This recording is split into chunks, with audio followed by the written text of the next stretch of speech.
Awesome.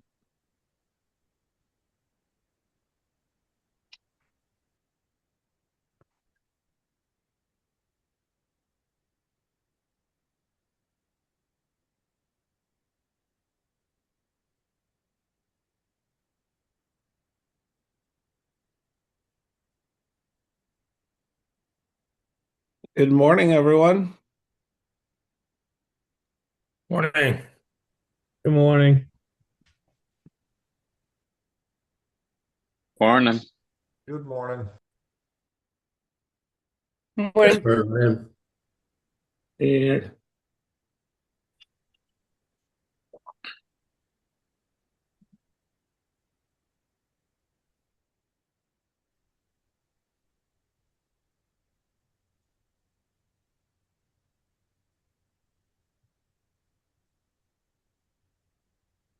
Kelsey, do you have the link to everything in the chat there?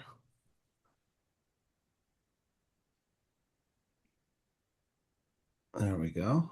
Okay.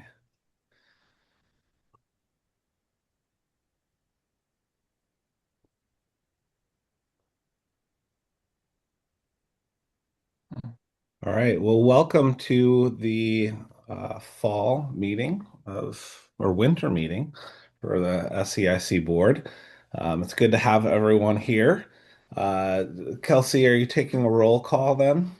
All right, good. It looks like we have a quorum by a healthy margin. So great to have you guys here. This is the final meeting for some of us as in their position for the SEIC board, and we'll talk a little bit about that later and wrapping up this session. But I'll say it a couple times, but thank you for your service over the last 2 years. And we had our discipline committee elections and their results, and so we should have discipline committee uh, executive committee votes that have been done or are being done in your various discipline committees to elect new chairs and vice chairs. So, all right. Well, good. Well, let's go ahead and get started. We'll start with um, the two-word check-in. So, how you're feeling, one word, and is your first word, and what you're bringing to today's meeting. So, I'll just go from across my screen here. So we'll start with Jeff Adkins. Cool. Feeling good and bringing excitement. Great, thank you. And we have Alan and then Kelsey next.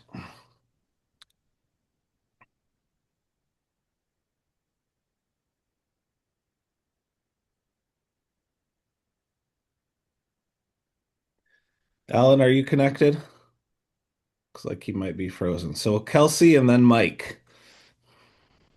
Good morning, everybody. I'm feeling rested after the holiday time, and I'm bringing meeting minutes. Great, thank you. I'm awake. I hope I'm bringing perspective. Great, thanks, Mike. We have Anne and then Patrick. Uh, I am bringing enthusiasm, and I'm feeling both, and I'm bringing optimism. Great, thank you. Feeling slightly sunburned, just got back from Hawaii, and open-minded. Great, thanks, Patrick. I think we have John Browning and Jeff Little. Hey, well, I'm feeling recovering, and I'm glad this is virtual so I don't give everybody my cold. Excited for the meeting.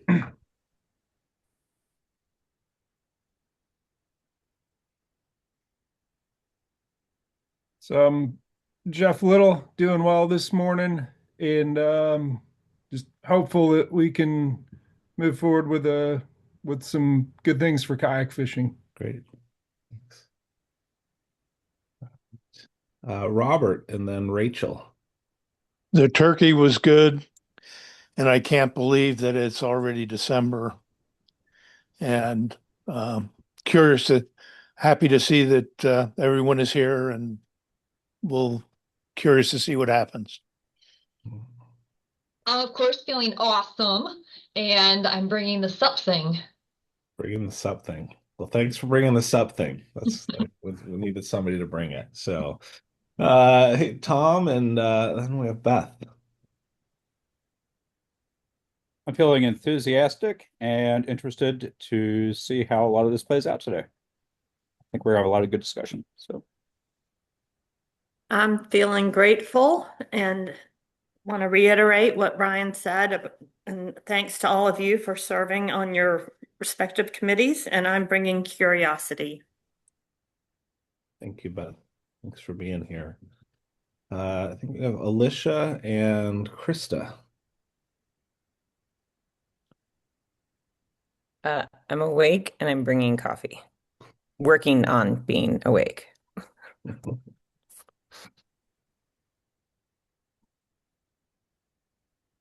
Krista, are you connected? We'll wait for her to get back here. We got Suzanne and Lance. Myself, hi, I'm here, sort of awake because it's early. And what am I bringing? Curiosity. Okay. I am caffeinated and bringing inquisitiveness to go with that. Great. Let's see, who haven't we reached yet? Ben and Alan. I'm feeling awake and I'm excited to be an active listener.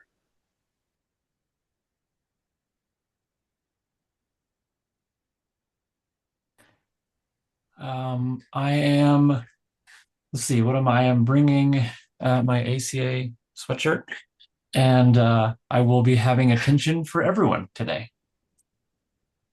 Thank you.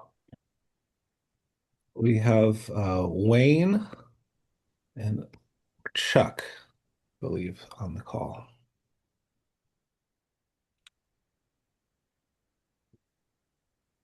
Okay.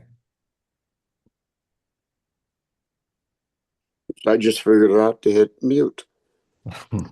I'm excited to be here and observe. Great. Thanks, Wayne.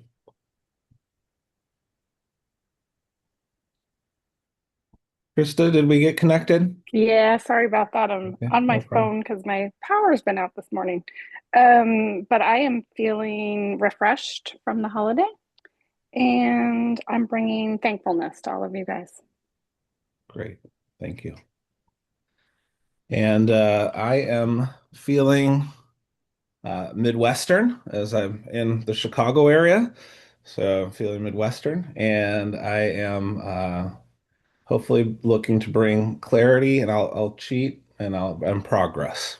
So well, thanks everyone. If I skipped over you, I do apologize. But we'll move on here. Today we have our longer meeting format. This morning we'll have reports from folks from the ACA and the board, as well as myself and Kelsey. Let's see, yeah, myself and then we'll also hear from discipline committees. So in this long format, we hear from each discipline committee on how it's been going for this year as you wrap up this 2-year term. After that, we'll get to our motions, and we have 9 that were submitted prior to the deadline, and so we'll for sure discuss those motions, and then a couple of them. Actually, it is 8. One was submitted twice, so we have 8 that are considered old business that we will for sure read through, get to voting, and then 1 as well as another discussion point under new business, and then we're going to do our breakout sessions. So we've allotted 6 hours for this meeting. I don't know if it will take 6 hours, but we will for sure be wrapped up by 6 hours into the meetings for sure. In terms of, we'll go over the ground rules for the meeting. So The first thing is if it's you'd like to speak, just don't start speaking, because with our technology that we have, two people could start speaking at once. Just go ahead and raise your electronic hand. So if I could get everybody to raise your electronic hand real quickly, let's go ahead and make sure we're all using that feature.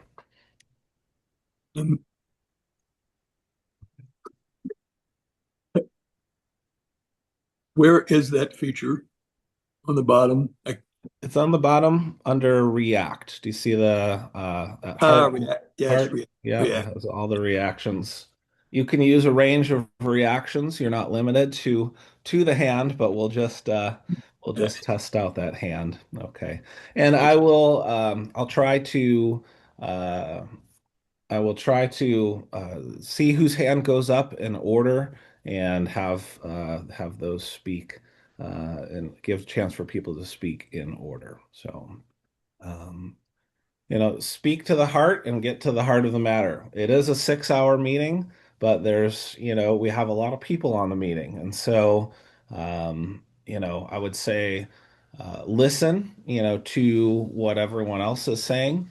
There's some times where, there's a tendency to be repetitive and sort of go around in circles on meetings like this. So, first listen to what others are saying. When you speak, get to the heart of the matter for sure.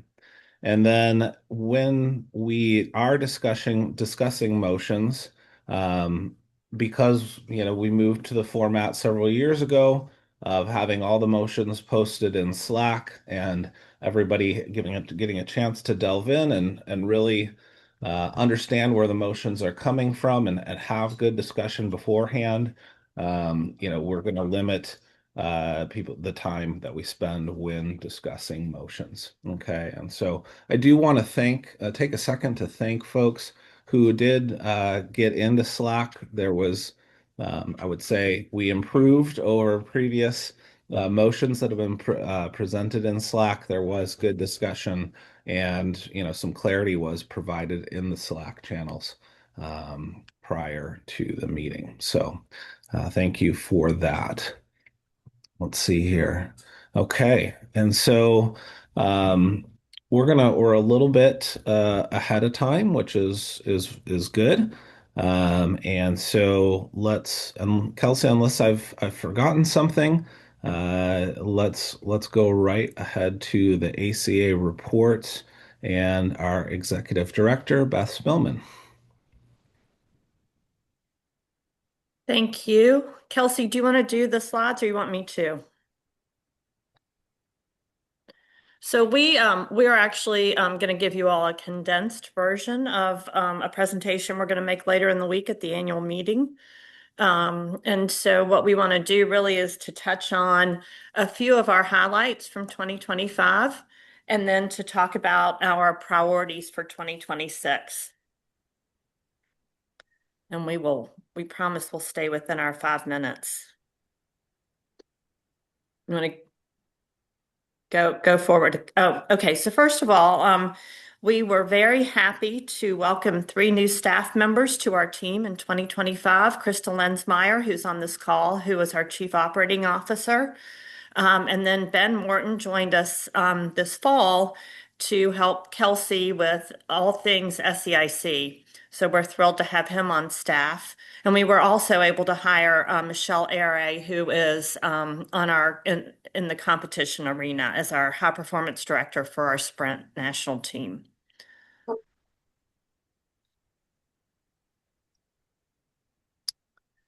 So many of you were here, but we were so thrilled to be able to pull together our first ever sort of joint get together of the instructional side of the ACA and the competition side of the ACA. And this was in Charlotte. And again, many of you were there. It was so nice to meet you in person and to spend time with you in Charlotte. But overall, at least the staff, really enjoyed the event. I mean, me personally, I thought it was just a real highlight of the 6.5 years that I've been at the ACA. And it was just really just so fun to be again in person with so many of our members. We did a post-event survey and got a lot of feedback. I think it's on the next slide, Kelsey. And one of the things we were really interested in hearing about is how often people would be interested in us, having an event like this. And some people said every year. And I don't think we are going to be able to pull it off every year, but we would like to start planning for some sort of event, possibly in 2026, where we can, again, bring together competition, instruction, and have some sort of event that really is meaningful for all different facets of the ACA. Okay, next. And I'll let Kelsey talk about this, actually. Hey, everybody, welcome. Thank you for being here. One of the other great things that we have initiated in 2025 is the launch of our new member platform, which is powered by Sport 80. And as it says here, one of the most amazing things about this is that it is more mobile friendly for those who use their phone primarily for all of their work. It has multiple different ways to not only navigate your own membership, but those if you are affiliated with a club or with an affiliate organization or event. It has streamlined event reporting for clubs and affiliates. It also allows you to look at the forms you have submitted and track all the payments that are associated, things like that. We're going to have a much easier event registration process, especially with event waivers, liability waivers for those who are not a current ACA member. Just to be clear, this does not replace the CMS. Okay, so everything that you do with your insurance requests and maintaining your certifications, all that stuff stays in CMS for the time being. But this is still a really great thing that will serve many other pieces of our membership. All right. And the other thing that we were able to do in 2025, and this is actually an accumulation of many years of really being very financially conservative, is that we were able to set aside a chunk of money for operating reserves so that if something like COVID happens again, that we will have sort of a little reserve that we can draw on if we need to. So we were able to put some money into an investment account, which is great because it's already, earning money from being invested in the stock market very conservatively, and that will just accumulate over time. So Alicia asked a question, Kelsey, about when the new platform was launched. I think it's in the chat. Pardon, thank you. While I'm sharing my screen, I can't see the chat, so thank you for letting me know. Let's see, that was launched 2 Wednesdays ago, I believe. And so we're rolling out different invites for people to engage with Sport 80. You can find it just by clicking the login button on the main ACA's website. And you'll be getting an email inviting you to set up your account very soon if you have not gotten one already. Yeah, so we've spaced it out over time because our staff is providing support. So we're using a new ticketing system. We don't have to get into all the details, but we are actually the people sort of behind the support system for the new system. So we didn't want to drop it all at once on everyone. So we've been rolling it out sort of gradually to different groups. All right, well, that's enough of 2025. Let's talk about 2026. And I just noticed a typo. So in 2026, this is a sort of a perpetual priority for us, but we are always looking for new ways to grow membership counts and revenue. And that was really one of the reasons that we moved to Sport 80, because we think that it's going to make it easier for us to grow not just member count, but also membership revenue.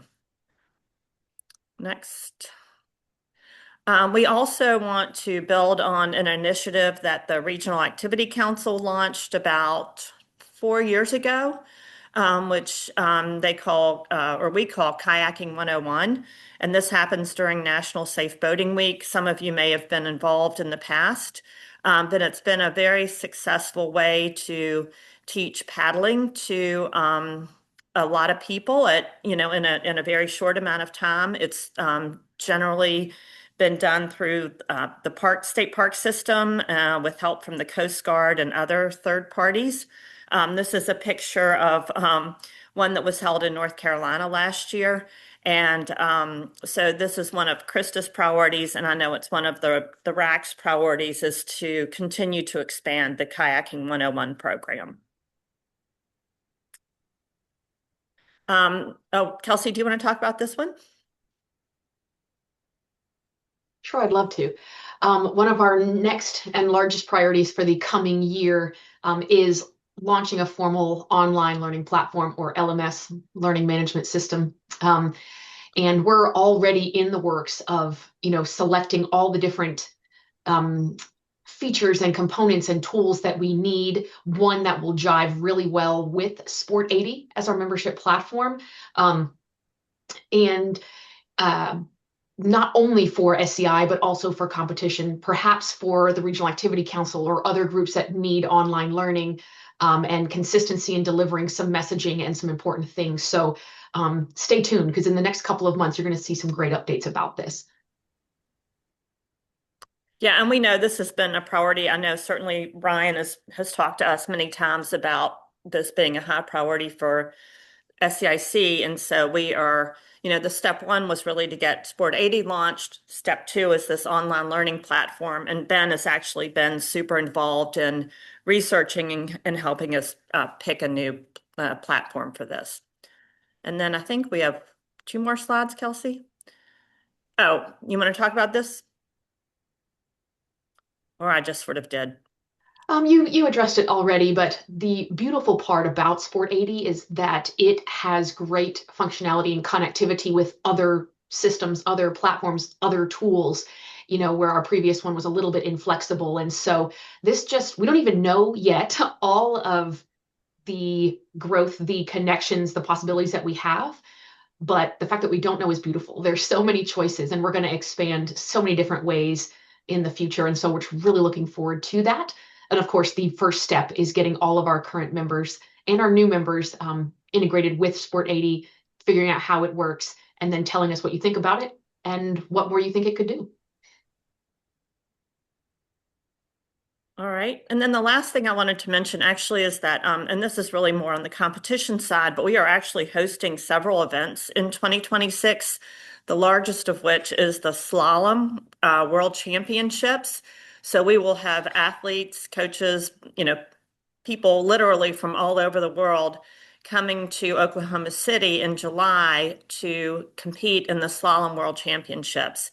Of course, this is also where slalom will be held, the slalom events for the 2028 Olympics. So rather than LA, which is where sprint will be, slalom will be in Oklahoma City. And I wanted to mention this because we're going to need hundreds of volunteers for the Olympics in both Oklahoma City and the LA area for sprint and slalom. So if any of you have any inkling or any possible interest in volunteering, either at the World Championships in Oklahoma City or at the Olympics in 2028, I know it seems like a long time away, please let us know. You can send me an email, and we can make sure that you're on the list to receive more information about these opportunities.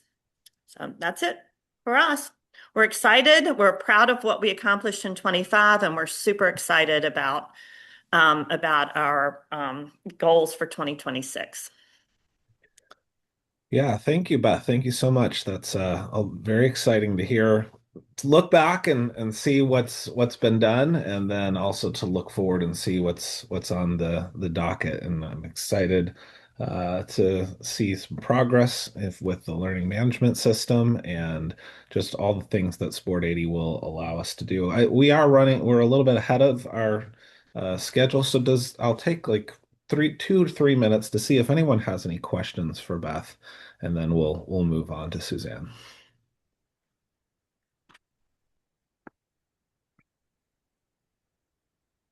If you all didn't respond to the survey about Paddle Fest and the 145th, but you do have some feedback for us, please feel free to shoot me an email.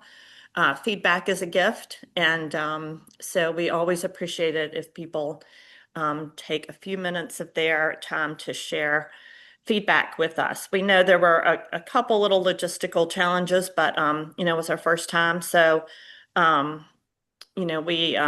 we've sort of done our own kind of postmortem on the event so that we can learn from it. But again, if you all have any feedback, please share. Okay. Thank you. I don't see any hands raised, so it looks like all questions have been answered. So good job.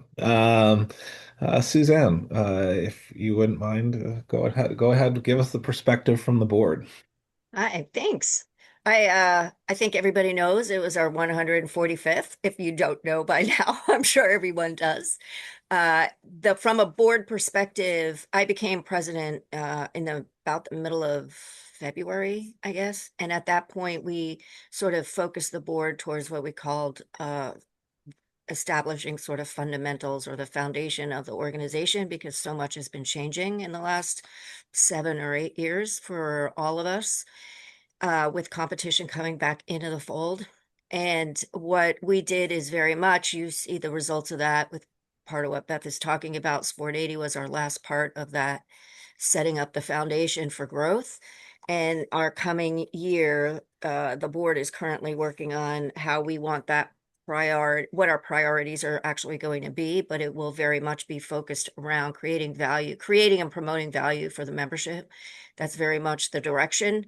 About the middle of the year, we will reinvigorate the strategic planning committee, because our strategic plan goes through 2028. And the last time we went through this process, it took us a year.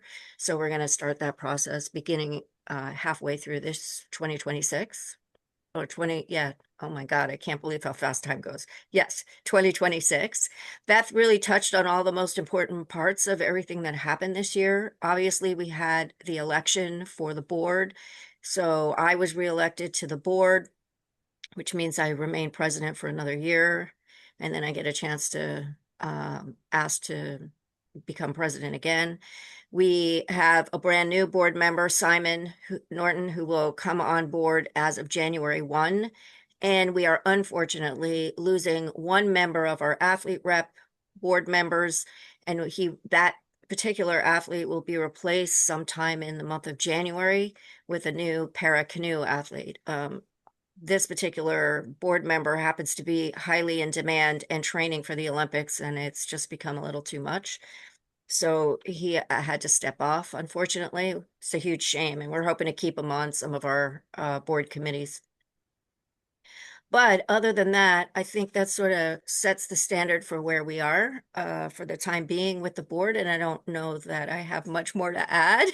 The board seems to be very excited about the direction we're going in and the results that we're getting. So we are hoping to just continue to leverage off of that entire perspective and how our councils are doing. Everybody seems to be settling out. It's taken a long time to do that, but obviously SEIC has been around a long time and has sort of the blueprint for structure that seems to work for the other councils that we have, the national activity councils. But the RAC is moving forward. It looks like the competition council has sort of settled itself out and has a lot of activity happening right now. So that is all from me. Oh, and in case I forget to say this, happy holidays, everybody. And happy new year, because I will not talk to you before the new year after this. Thanks.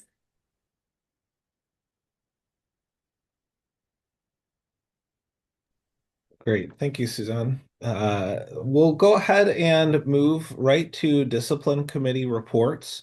We're going to go in the order that's in the agenda, so you can refer to the agenda. I'm not sure if we have Canoe here. Kelsey, do you have anyone from Canoe? Canoe is not here today. However, RJ, the chair of the Canoe committee, submitted a report via the CMS and submitted his votes via email yesterday. Roger. Okay. Okay. So we'll go right to Coastal Kayak Committee, John Browning. Okay, well, I submitted a written report, so it's in CMS, but just say that the Coastal Kayak Committee has been very active in updating curriculum for Sit on Top, level 2 and 3. We basically took the level 2 and 3 non-sit on top criteria we had in the various areas of skill assessments, assessor guides, and instructor criteria, and just scanned those then to make them appropriate for sit on top. So those are to be voted upon today. Other than that, we've been tossing around several different ideas, and I can say that we're real excited about this module learning thing that we're getting ready to implement. There's been a lot of talk about that in Coastal Kayak. So that's about it. Thank you, John. Patrick, we have Packraft.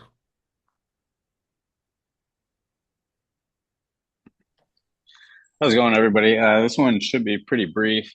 So we started off pretty strong in the year, and then this summer I was taking an Uber to the airport, and I was hit by a drunk driver. But I kept communicating with the committee through email and things. I was unable to talk for a bit, but we're getting back on track with more meetings, and then we're adding some new members from the American Pack Rafting Association.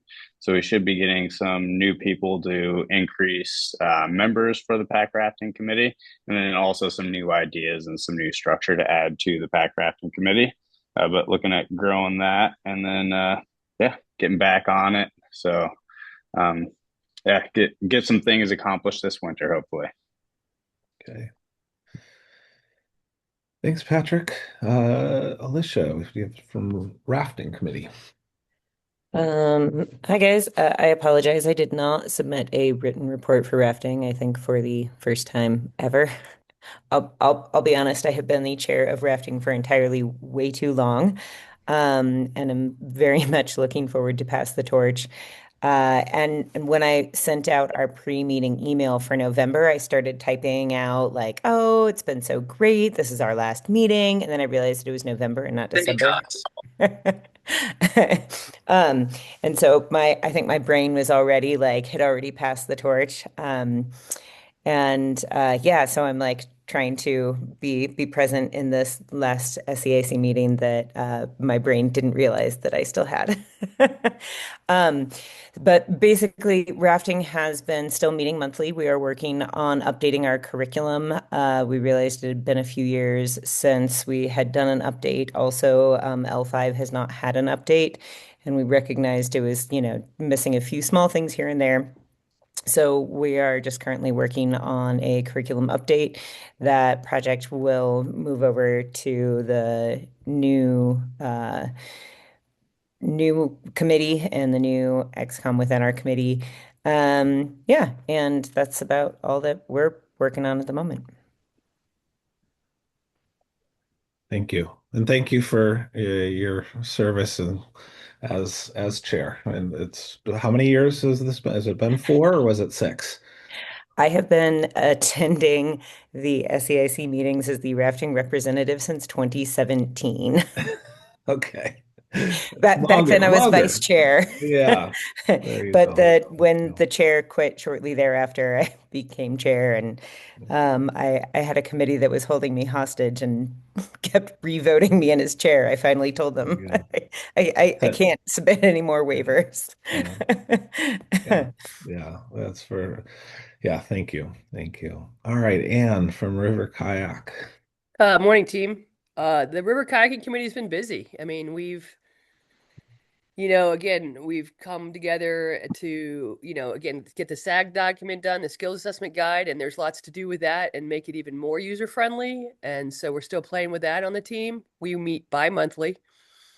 We came up and collaborated on, requiring skills assessments and the entry of L3, which again was a journey, and a lot of effort went into that just in the discussions, etc. And then we have other committees that are working on ways to support instructors, ITs, and ITEs in the future, just with some sort of, again, standardization of language and videos. So there's a lot of ways that we're trying to figure out how to again, support folks when they're out there delivering courses to make everything, a little bit, to try to align our paddlers. Yeah, so that's where we're at, and we look forward to 2026. Thanks, Ann. Mm-hmm. Okay. Safety and rescue, Tom. All right. Well, this is my last meeting also. I'm timing out here. This is my second round as my second term. So, all right. And I'm going to go ahead and just go over what I had submitted earlier as our committee report.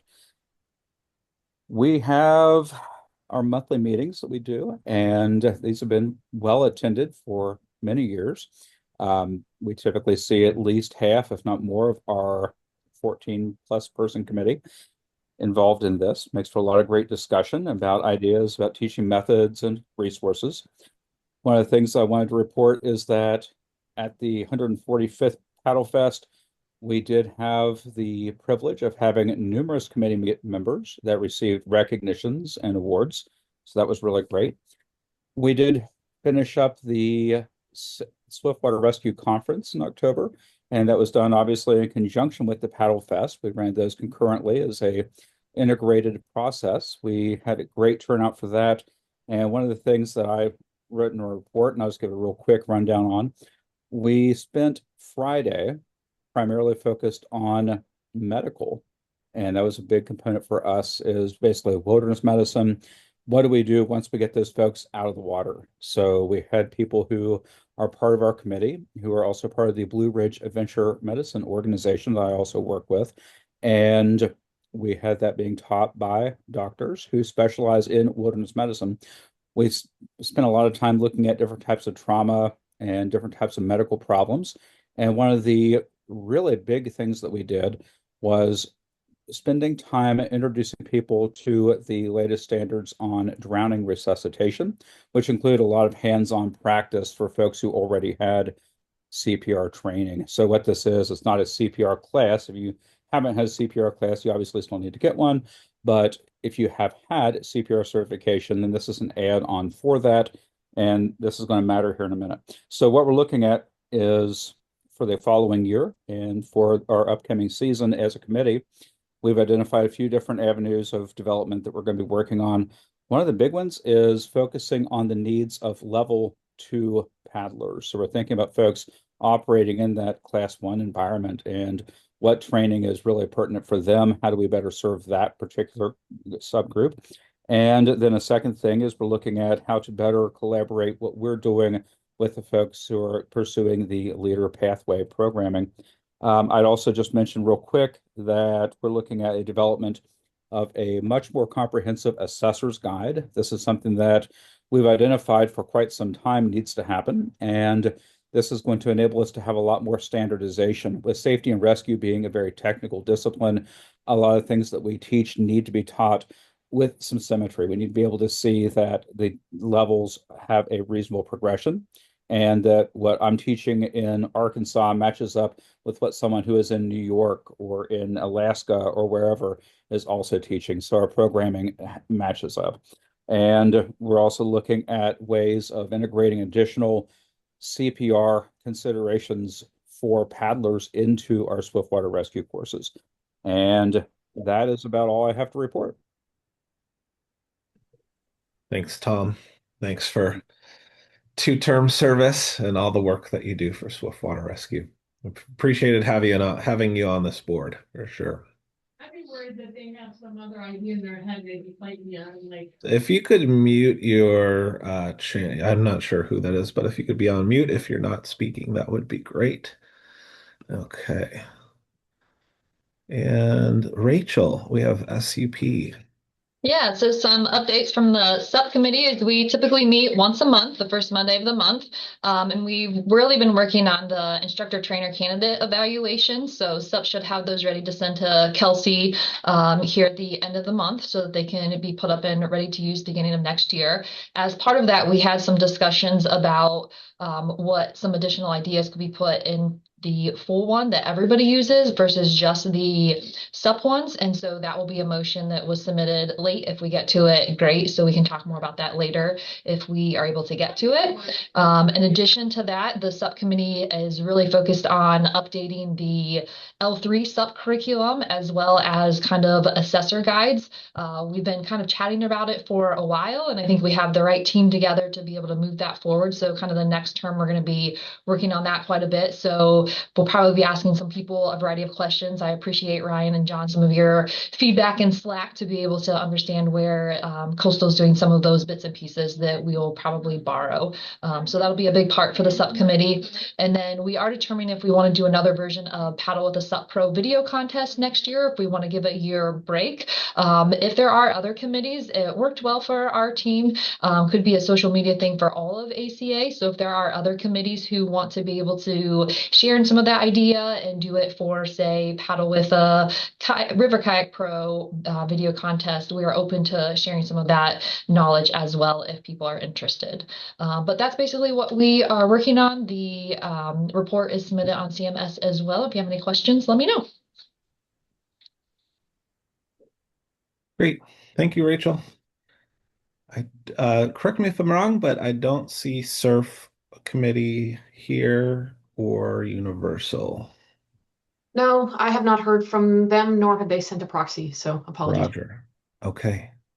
So let's, I'll go ahead and just jump right to leadership pathway updates. Give me a second here to get these slides going.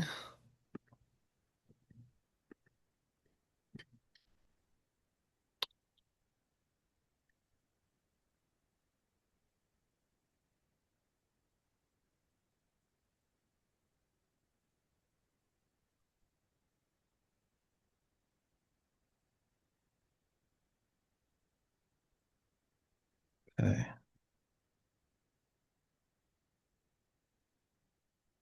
Okay.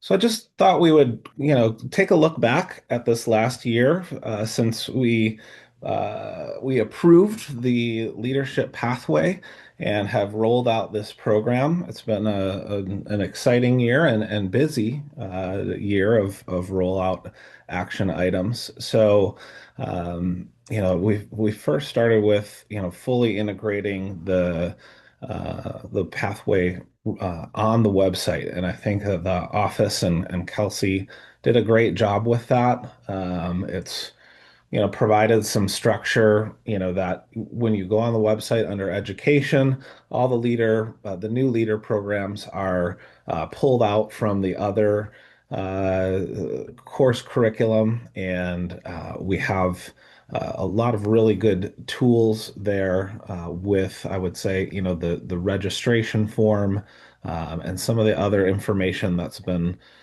maybe created by Creature Learning, but integrated into the website. And so good job to the ACA staff for that a website integration. And then another little bouquet to Kelsey here is the CMS integration.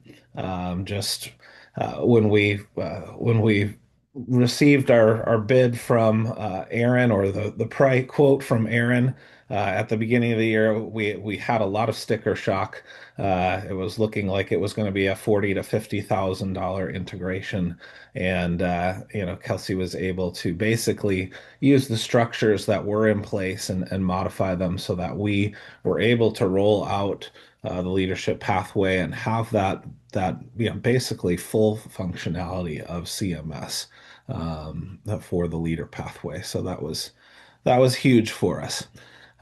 In March and April, we conducted, actually it was April, I believe, we conducted 4 IT and ITE orientations to get our existing as many of our existing ITs and ITEs transitioned and added that LTE trainer certification. So that was a large, that was big for us, because we now have well over, it looks like below like 90 LT and LTEs that are able to deliver these programs and work with LT candidates. Speaking of LT candidates, there's a process for our instructors. We initiated this process for our instructors to take the next step to be leader trainer candidates. If you look below, I think we have 48 LTCs, and that's exciting to me. All of these instructors, these 48 people that have jumped on the leader pathway, they're also qualified to start the instructor trainer pathway. But for some reason, they did not see that starting down that track, worked for their business or, their career path. But what this is telling me anecdotally is that they're seeing this market for the leader pathway certifications and the clientele that they have. And so, the fact that they're jumping on the leader trainer candidacy sort of pathway, for their careers is exciting, and it's just an indicator, I think, of what we'll see in terms of the growth of the leader pathway and its certifications. So we have the workbooks were final for the leader track, not the guide track, but the leader track were finalized earlier in the year for all three levels. So community paddle sports leader, and advanced paddle sports leader. Those workbooks are published. They're available via Kindle. They're available via, you can order print on demand from Amazon. Um, I I've heard some very good feedback on those resources. It might be something that we look to in the future, for our instructor, pathway. And we have the instructor manual, but maybe this is something that we look to in the future for our different other pathway.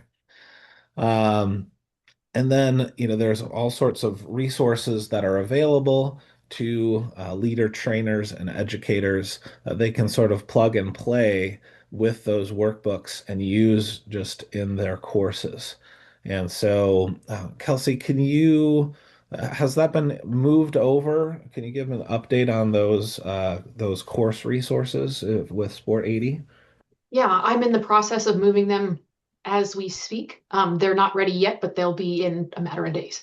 They'll be in a matter of days. Okay, so yeah, and that will be one of the nice things about Sport 80 is that, by user role, and I don't know if that's the term you guys are using internally, but for example, LTs and LTEs, we can have this information available to, just those user groups, as opposed to across, all ITs, ITEs, LT, and LTEs. So that's my understanding with Sport 80. One thing that we're able to do is, section off certain resources or groups of resources by that user type.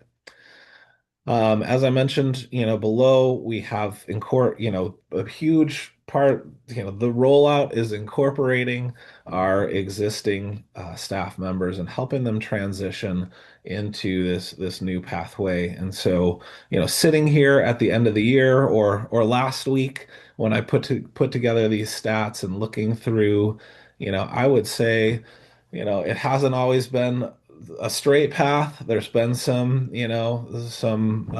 side trips here that we've had to make and adjustments, but overall to have incorporated this number of ACA, our existing personnel into the program, have some actual the resources and having courses been run and new certifications is I would say fairly successful for where we started out at the beginning of the year. What's left to do?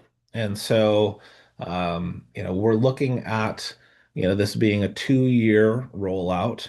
And so with our existing personnel equipped, and we're ready to, at least on the leader track, we're fully functional. What do we have to do? We have hybrid course formats, and so those course formats which don't require a skills assessment, it builds skills training and assess evaluation into the leadership certification course. We need to launch those course formats and make sure that everybody knows that they're available. A marketing plan, a big part of our task is to get the word on the new leadership pathway out. We have several things that are in progress in terms of our marketing for this new certification pathway. One of the things that we'd like to sort of crowdsource, and so, for you, knowing the people in your discipline committees, but we think that a big market for this is within the regulatory agencies. So National Park Service, National Forest Service, state parks, those kind of government agencies that have requirements for the people that lead paddle sport trips in their park or in their state. And we know that there's a lot of folks in the discipline committees that have those connections. So we'd like to put together a work group to figure out, dial in our messaging and make those extend a hand, reach out to those agencies, whether it's individual parks or lake shores like the Apostle Islands that actually have some of our existing either trip leader programs or awards. They're already integrated in. Well, let's have them integrate the new program, which is specifically dialed in for the people that are going to be type of people that are going to be working in those parks. So if you could keep that to the back of your mind, if you have somebody that you think of that would like to serve on a very short-term project, we want to make that reach out to those agencies. So another big task that is in progress and Kelsey's working on is updates to the policy manual. So our policy manual covers instructors, instructor trainers, and instructor trainer educators, but does not has not incorporated all of the new tracks and new certifications and updates and maintenance, that sort of thing. And it's not an easy sort of find and replace. Right now we've been answering and this stuff, there's a lot of questions that come in from leader trainers and educators and our core group of people out there that we just right now honestly just give the best answer possible. How are we handling updates for this? We give the best, we say, okay, well, this is how it works for the instructor certifications, but we'll get back to you on leadership certifications. And so that policy manual update is in progress. For the guide candidates and trainers, we're working on those workbooks. This year is going to be the rollout of the guide track certification programs. And so this is a big lift with these workbooks, and then conducting an orientation for those who are existing leader trainers and educators, but want to offer the multi-day sort of backcountry wilderness certifications. And so we're aiming for January 17th for an orientation session. LTEs can still provide IT and ITE orientations this year. So while we've incorporated pretty much everybody that has mentioned interest, we do have people that are becoming ITs. and have become ITs, since we've done this rollout program. And so for the next year, we want to continue to, allow IT or LTEs, to conduct these orientation sessions. So, we'll, through 2026, you'll be allowed, we'll have those sessions that are available. Um, and then right now, I've been conducting monthly virtual trainings for leader trainer candidates. I think I'm going to move to quarterly offerings. We had, 20 and 10, those sort of numbers in the first few monthly offerings. But now, we're having 2 and 3, people join the last few meetings. And so, but we want to provide these virtual trainings through the end of this year. Um, and so that's important. And I say this kind of all within sort of the parameters of what's going to be coming down later this afternoon, where I've put forward a conclusion to the trip leader training and assessment program for our existing programs. The motion is in there to conclude those programs at the end of next calendar year. And so that's kind of largely the thought with the entire, rollout. And then things would, in terms of these virtual trainings or orientation sessions, will be 2 years into the program, and the sort of the more traditional routes for people to become, LTs or LTEs will be, what we move forward with, unless this board decides to do something differently at the end of and conclusion of this rollout.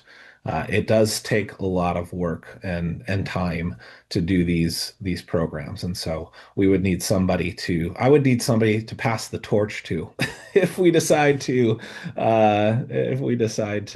continue some of these sort of special programs that we've put together for the rollout. Lastly, we've made good progress for IT candidate evaluations. One thing that I'd like for this board to consider is, right now we should move on, creating some specific LT and guide leader trainer and guide trainer candidate evaluations. Okay, because like we were sitting, prior to this year, with our instructor trainer candidate evaluations being all over the board. Right now, for leader trainer candidates, it's simply the actual leader candidate evaluation that's in the system. So that's something that we need to act on. So I'm going to go ahead and see what questions folks have about the leader pathway rollout, and then we'll move on. It looks like Andrea White. Hey, Ryan. Yeah, this is all super exciting. I know that in my region, there's a lot of interest in the leader pathway. Question, have you guys reached out to Bill Caruso and the RAC, particularly if you're looking at a marketing plan for all these Parks and Recs folks? It seems like a RAC partnership might suit the marketing plan very well. Great. Yeah, good suggestion. Yeah, we would love, if RAC had, if Bill or, someone from RAC, would come over and be willing to be on that work group, that would be great. Alicia, you had a comment here about having its own committee. Yeah, I was just curious. Sorry, I'm eating. I've got my screen off. It seems like the kind of thing that might benefit from having a committee. I don't know if it really would or not. And I guess for some reason I was thinking that there was maybe I was conflating like curriculum committee, which like brought this to the table. And then maybe I just assumed that it kind of continued on a committee platform format-ish. I don't know. Yeah, I mean, right now it's pretty much continued with the SEIC Executive Committee, I would say is what we've done this last year. We've discussed at our weekly meetings with the Executive Committee, and Kelsey and I have made a lot of decisions. I'd like to move out from that model, and so the creation of a discipline committee, I think is a great idea. We'd have to look into the mechanics of how that would work, but we will definitely do that. Great suggestion.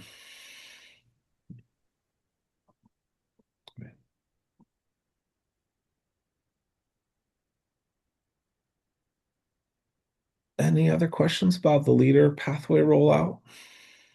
Okay. Great. Okay.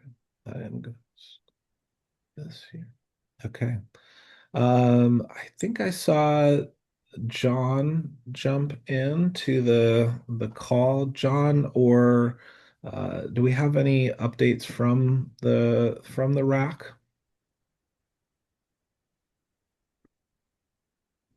Hey, good morning, everyone. I would defer to Andrea.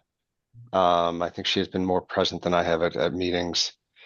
Not to put you on the spot, Andrea. Yeah, I don't have any updates prepared. We've been just cramming and jamming like everybody else has into season. So I won't take up too much time with a lack of updates. Great. Okay. All right. So it is 11 o'clock Eastern time, 11:02. Let's go ahead and take a break here and plan to jump back in at 11:15. So thanks for your attention this morning, and we'll see you at 11:15.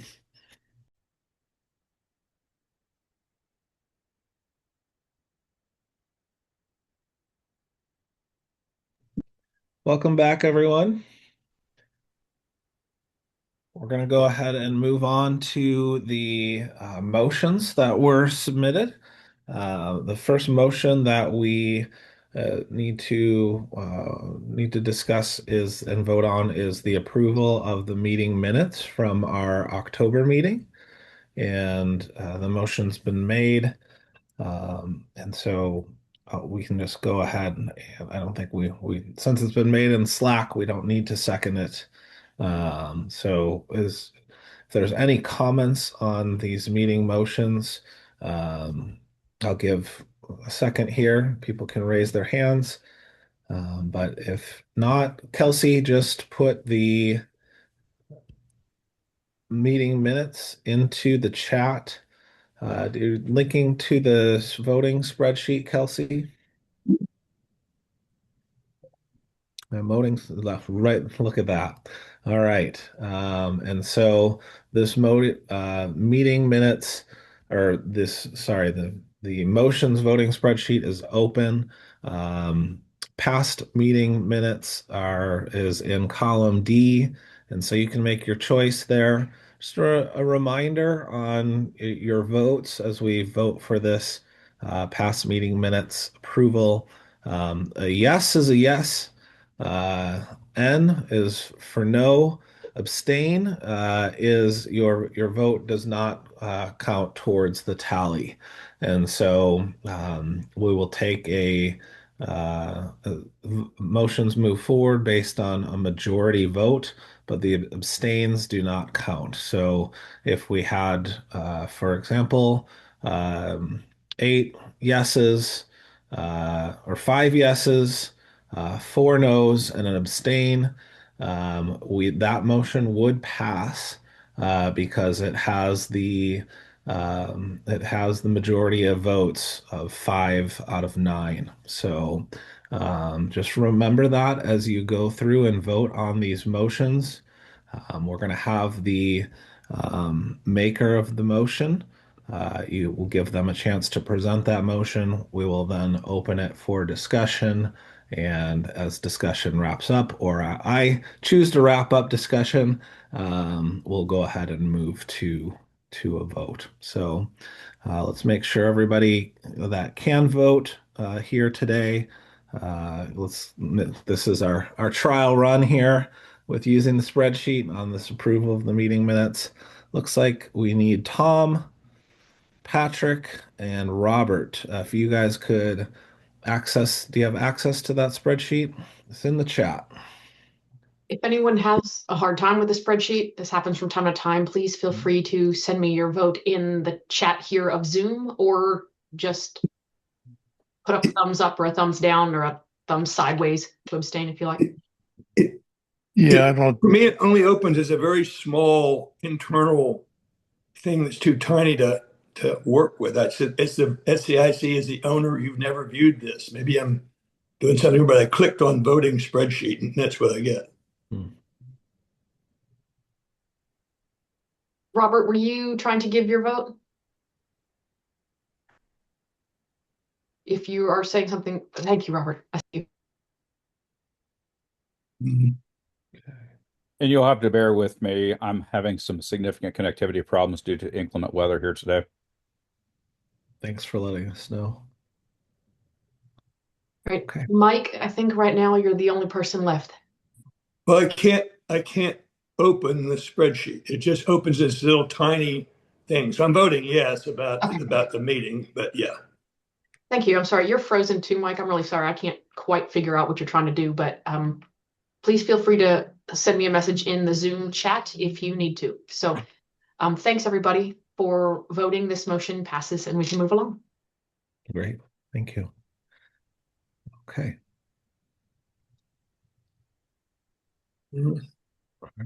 Our second motion today is the creation of the ACA. It's the Paddle Sports Fishing Discipline Committee and discipline. And so Jeff made the motion. And so Jeff, the floor is yours. Okay, I'm trying to split this a little bit here, but this is what I consider a true introduction to paddling initiative that we're doing for the ACA.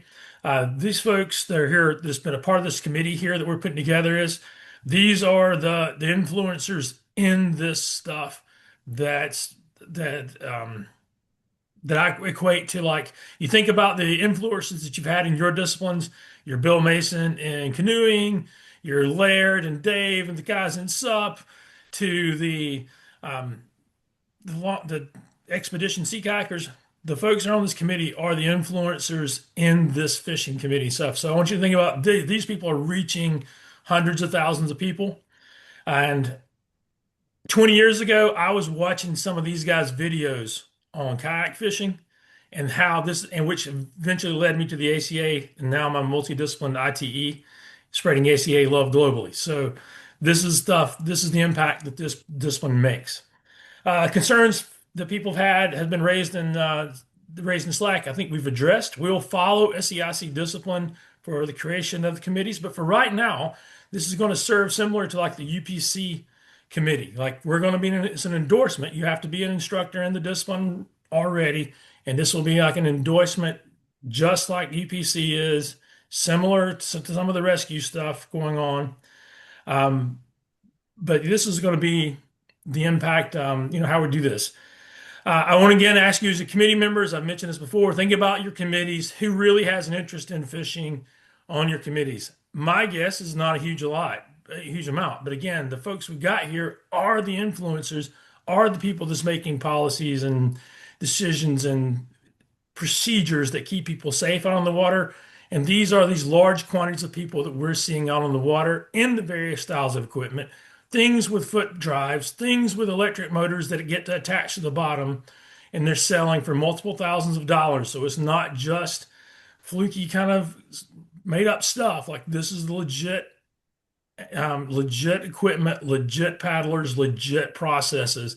And I think this is a big deal for us to make a huge impact on the paddling committee and reaching those folks who are not going to come take a class from us, but they will come take a fishing class and learn some kick butt safety procedures and how to do this thing right and make a huge impact. And I'm not sure how much time, but I was going to turn it over to Andrea or somebody from the committee if they wanted to finish off my time. Oh, Yeah. one last thing. The other thing, any change, any kind of curriculum stuff, if anything has to go through, if we pass anything in the future, just a reminder, it's got to be approved by this committee all to begin with. Like it's not, we're going to be not running out there carte blanche, just making up stuff as we go along and making our own rules up. It goes through SEIC just like any other policy thing. So it's not a check. We're not writing a check for free to just do anything that we want to out there. Sorry. Yeah, thanks, Jeff. You've been a phenomenal advocate for the kayak anglers and the other paddle sports anglers since the very beginning.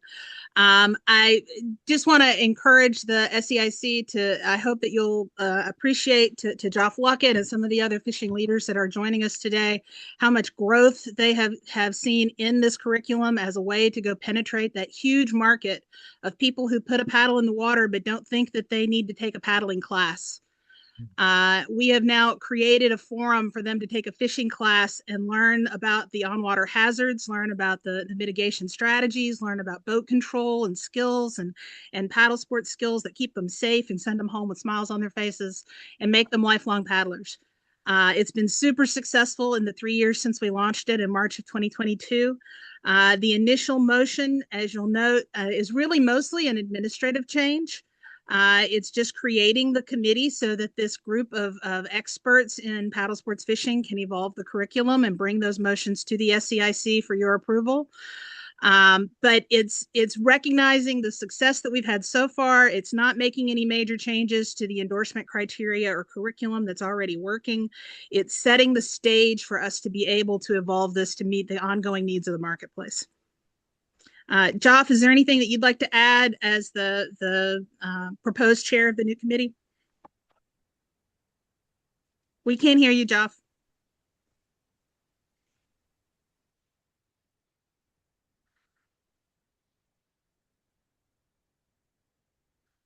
I can't. I am. Now we can hear you. Okay. Yeah, the only thing I want to add is kind of piggyback off what Jeff said, that we're not looking to change the ACA. We from the beginning we've strived to embrace the ACA and follow the policies. And we based our entire initial curriculum off curriculum documents from the ACA. So we want to be a part of the ACA, and we just want to take this next step where we can do kind of 2.0 of the curriculum documents and work on it as a group, and then bring it to this group in order to get the blessing to move forward and teach it. That's really all I wanted to add. Thank you, Jeff and Joff and Andrea.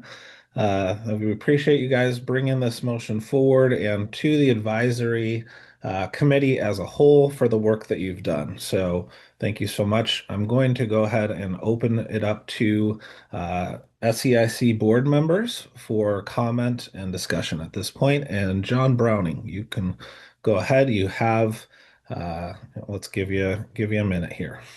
Okay, 1 minute. It won't take that long. So I'm confused. Are we talking about an endorsement? I keep hearing the word endorsement from Jeff and from Andrea. Are we talking about a certification? John, in 2022, the SEIC already approved, and we already have an existing instructor endorsement for paddle sports anglers.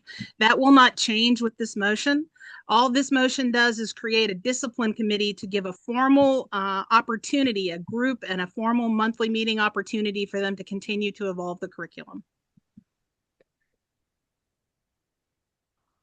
But eventually, we're looking at a certification, correct? I think eventually there'll be a motion for a certification. That's certainly the thinking of the group at this time. Yep. But as of right now, this motion does not change the existing ACA, SEIC approved instructor endorsement for paddle sport angler. All this does is create a committee. Okay. Mike, you're muted.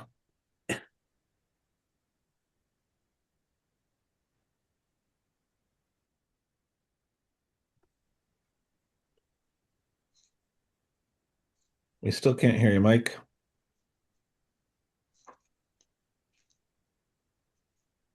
Okay. Yep. Can you hear me now? I can hear you. Yes. All right, great. I'm very, very supportive of this initiative. I'm very supportive of having an advisory board because I think there will be complexities that come out of this, as in e-motors versus gas motors versus things really the rest of this committee wouldn't have any knowledge of. So I think it needs to be a specialized advisory to fishing. I think that it should remain as an endorsement. I think it's a perfect endorsement. Endorsed credentials recognize expertise in specialized areas or skills within a field approved by industry or professional groups. I think that's exactly what this is and should be. I think we start calling it a ACA certification, then I think we begin to confuse the issue. I am one of those ones that works greatly with state and local organizations, and many of them have a requirement that you be an ACA certified instructor. And if we start adding in, well, you an ACA paddling instructor or a fishing instructor, I don't see that there's a benefit.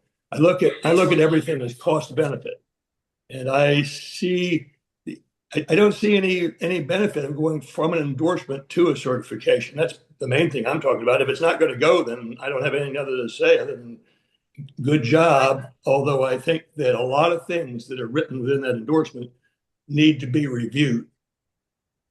Well, the good news, Mike, is that nothing about this motion changes the endorsement. That is exactly the format in which this would be moving forward. What this motion does is create a discipline committee so that there would be a representation on this council from the paddle sports anglers, and so that there would be an environment in which they can meet the evolving needs of this marketplace and this curriculum with experts in paddle sports fishing and bring those motions to the SEIC. That forum has not existed in the past. And if we were to try to change the instructor endorsement without this committee, we would literally have to go on a dog and pony show to every discipline committee, and there's 4 of them that are engaged with fishing, and have folks that don't know as much about paddle sports fishing make those judgment calls for each of their discipline committees. So as a practical matter, this motion merely creates a discipline committee to be able to have those conversations. I don't see 4. I see river, kayak, coastal, kayak, and SUP. You have IPC. So there are not. You have river. 4. You have coastal, and you have SUP. There are 3, not 4. So okay, IPC.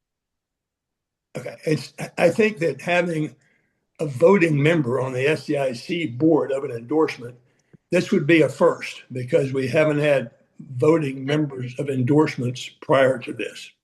Like Universal? I think Universal there is a certification in Universal, I believe, but I'm still back in adaptive paddling. But yeah, okay, it's an endorsement under kayak or under canoe or under something, and that's fine. And I think as long as fishing. That's all we're proposing. Pardon? That's all this motion proposes. Okay. Well, thank you both. Alicia, we'll go ahead and give you the floor. Yeah, Jeff, you had mentioned that it would act just like UPC, and maybe I don't have a very good understanding as someone who's, not adaptive and not part of the UPC. Can you explain to me exactly how the UPC committee works? Correct me if I'm wrong, but essentially in UPC, you have to be an instructor in a paddling discipline, kayaking, SUP, any other discipline there. Then you go and you get your specialized endorsement in UPC, which covers the tracks of how to deal with certain instances, whether it's physical limitations, communications, things like that. So this fishing thing will kind of act in that similar thing because you're dealing with multiple different crafts, different kinds of equipment, like again, the motorized equipment, the foot drives, all this stuff that's really relevant out there in the world right now, that people are using and buying and there, but it's not stuff that we typically deal with in our specialized disciplines. I'm an avid sea kayaker, but I don't deal with electric motors. I don't deal with foot drives. I don't deal with those things, but it's what's out there and what's happening big time. So that's how it can kind of be similar. Okay. And then so with like adaptive, So I know there's like the two different, there's the like the physical and then the cognitive, and I forget the acronyms. And those are basically like you can, those do act as endorsements, is that right? So Yeah. like you can get your endorsement for one or both. But UPC doesn't have like full certifications. It's basically it's just a committee for and like specialized endorsements that's cross-discipline. Is that correct? My understanding, and some folks here maybe on the adaptive UPC committees here, but you have to maintain, like you get your training, you get your endorsement, and you have to do things to actively maintain it to make sure that you're keeping up to date, certain Mhm. things. So that's simply how we would roll. It would be, you were going to bring your instructor is going to be come in with the discipline that they're in. If they're like we have river fishing folks and we have coastal fishing folks, so that's going to be their primary thing for now, and they'll be their endorsements will again keep them up to date with how to deal with equipment in those regions, and they'll take people fishing and teach them while they're fishing. Because the folks attending these classes, again, they're there to learn how to fish, but they're also picking up some how to maneuver their kayaks better, how to move their sup better, canoes better, whatever. Um, but they're picking up safety information and fishing information same way. Right, right. I get all that. I'm trying to understand like the structure in terms and how that is equates to how because if we have a functioning structure in UPC that this would mirror, then that kind of makes sense. But like the someone mentioned that there like is a that like there is work towards moving away from endorsement and into certification. Did I hear that correctly or no? Correct. Yes, there is. It would be. There's going to be working towards it. We're developing curriculum. What'll be a fishing program that you do. That'll be. It may be level two river, and it may be level two coastal.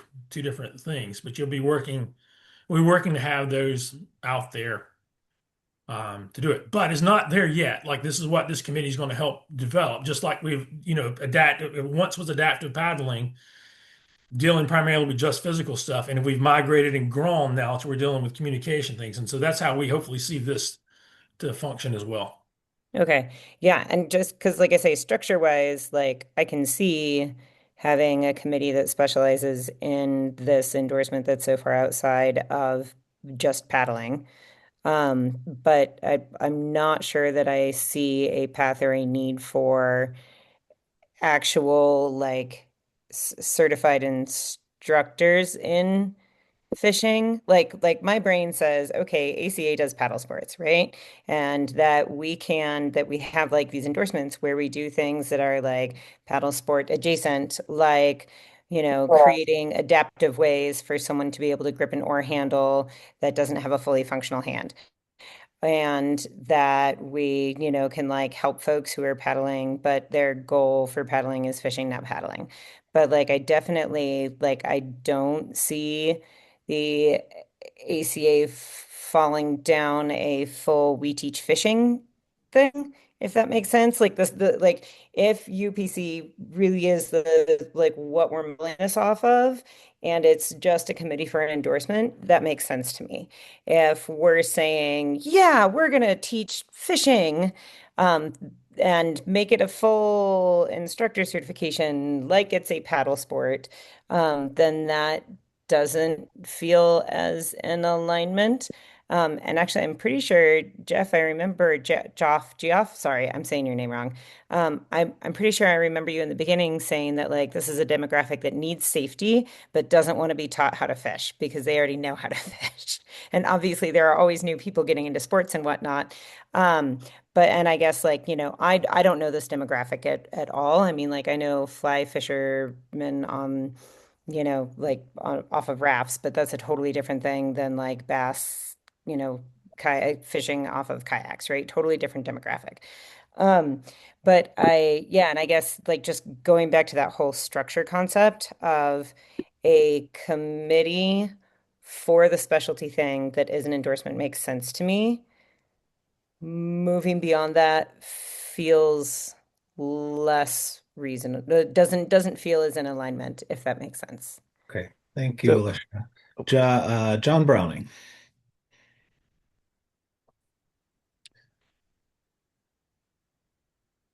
John, you're on mute. John, can you There hear we me? go. There Okay, you go. sorry. Okay. First off, in the disciplines that you mentioned, you did not mention canoeing. Don't we fish from canoes as well? And would that be appropriate in here? And the answer to the question about UPC, yes, it's an endorsement that is attached to your instructor certification. And if your certification expires, your endorsement expires. So it's attached to that. Now, for ITs and ITEs within UPC, those are levels that we have within that are unique within the UPC. And I'm an ITE in coastal. I'm a member. I endorsed in both ACW and AP, but I am not an ITE in those disciplines or those endorsed areas. Hope that answers that. Thanks, John. Stacy. Yeah, I just wanted to clarify and get it in our minds. For me, it seems like this is, do we want a committee? The committee is in discovery phase. They don't even have a committee, right? So it's in discovery phase. So whether or not this should be an endorsement, continue as an endorsement, or possibly move into certification, nobody knows yet. Right? There's not a committee to even discover that. So I think if we vote versus on whether we think the if and the spiral, if they do this, if they do this, if they do this, I think that's a not valid vote, but just voting on should there be a committee for this or should there not, since there's already an endorsement.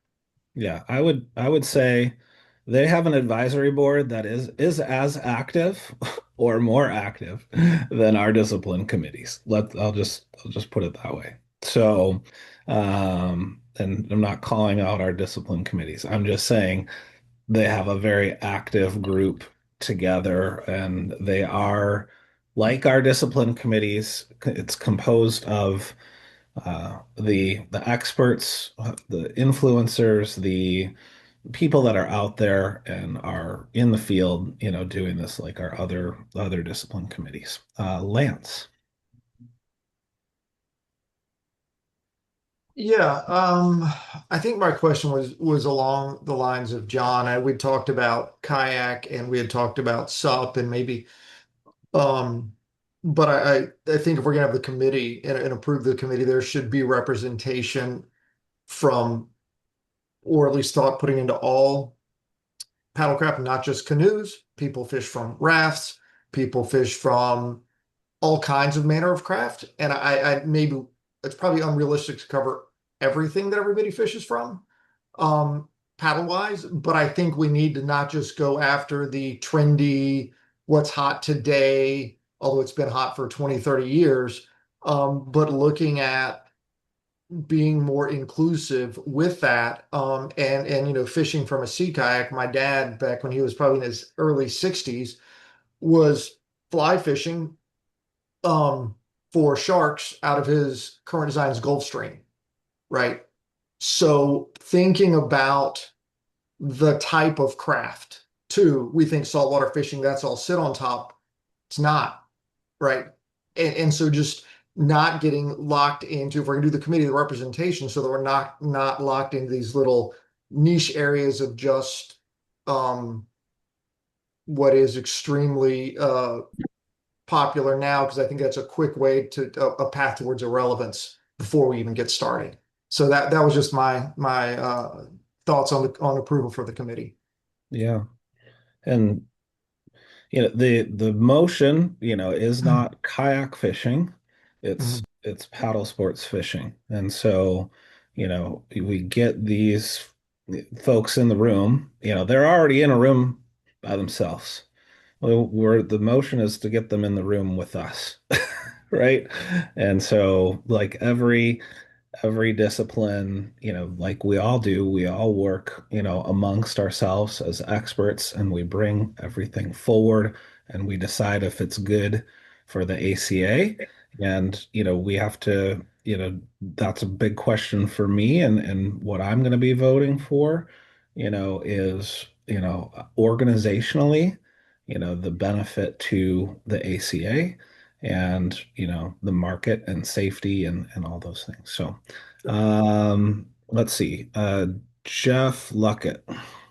Mike, I'm skipping you because you've already spoke, but if we have time, we'll get back to you. So, Jeff, we'll give you about 30 seconds here. Okay.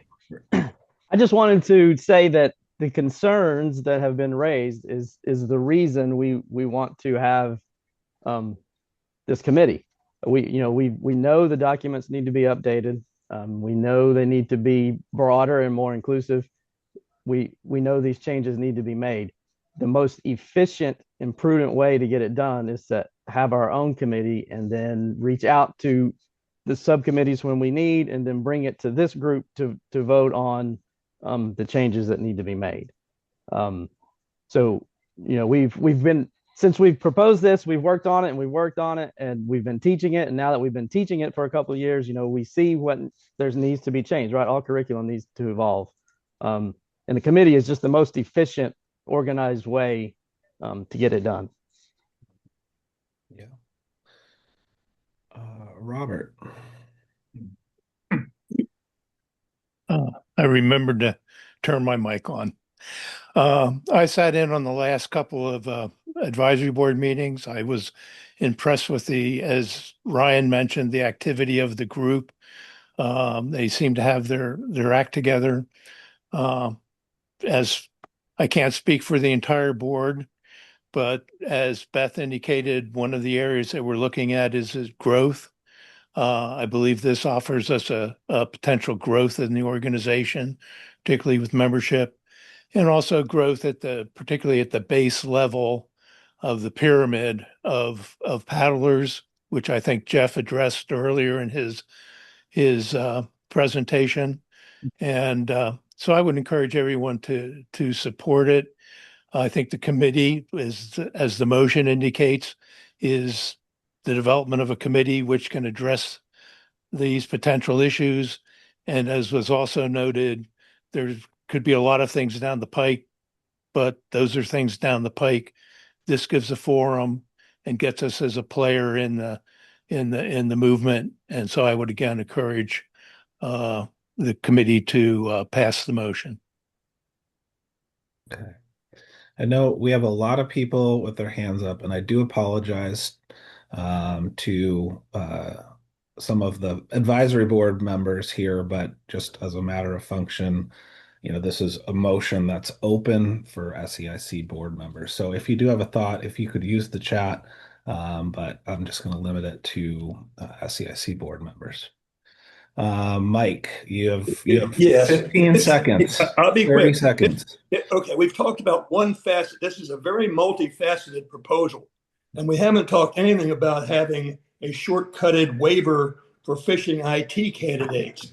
And I think that needs to be looked at, and it needs to be looked at maybe separately. But are we going to shortcut fishing candidates versus other candidates? I don't know that that's fair, and I don't know that it's warranted. Well, to be clear, there was an updated implementation plan that was put forward. The only waiver, and waivers can come in, this is something that goes before the standards committee all the time. We have people that are IT candidates that just say, hey, forget the 2 years. I haven't taught or registered any course, but I think I'm going to be a good IT, or the ITE says I'm going to be a good ITE. Let's waive the whole process. So there is a waiver, to be clear, the updated plan does not do that.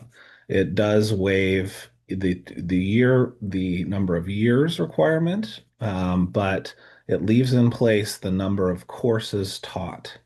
There are 23 people on this list. Does this voting yes mean that we're approving that, or does it not? It means that they have to, they're going to go through the SEIC policy procedure like everyone else, with that one proviso, right? So they'll still register to be IT candidates. They'll then go through the self-study.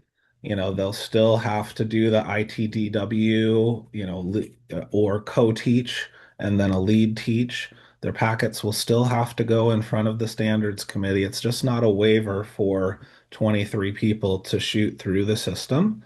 It's the standard practice and policy in terms of our established SEIC policies for IT candidates and ITE candidates that are not ITEs from another discipline already.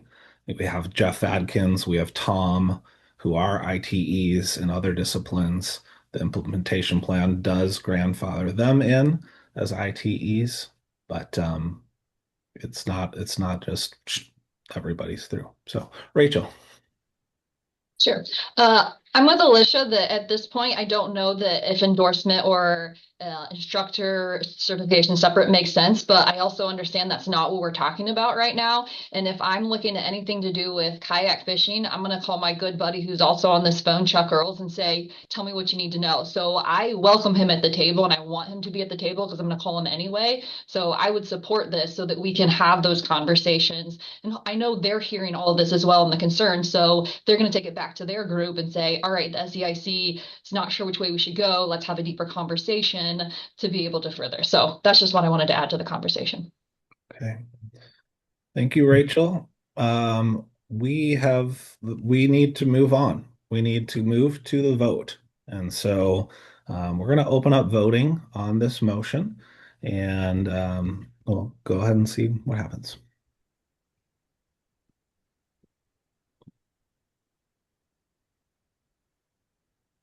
If anyone has trouble with the voting spreadsheet, please feel free to drop your vote in the chat to me.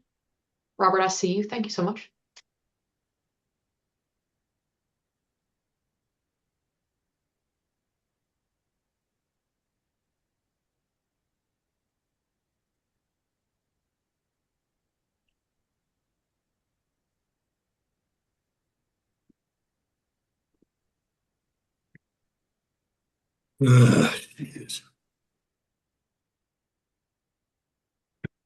Looks like we need 2 more votes.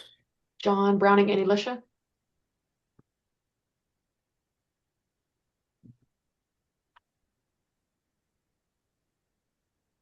Sorry, I'm if a y'all. yes, but I just can't open the form up Sorry. for some reason all of a sudden. Thank No. you.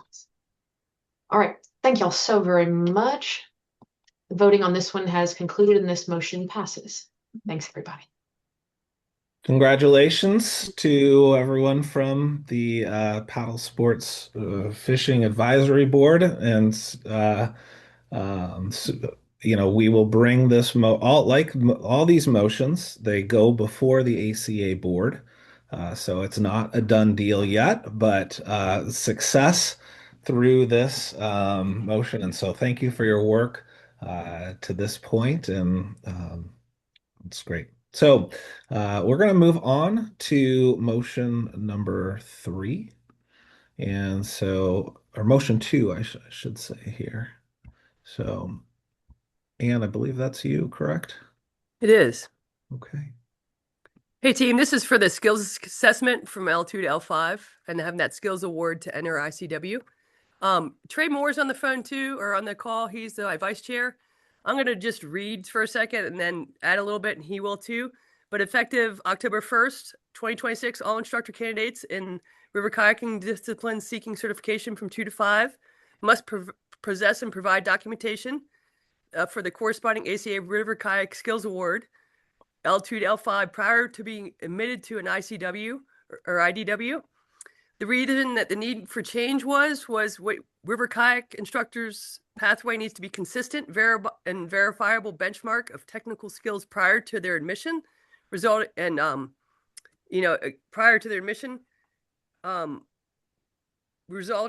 in readiness among candidates and to have quality ICWs. Requiring the documentation ensures all instructor candidates enter the course with a proven foundation of paddling and safety competency appropriate to their teaching level.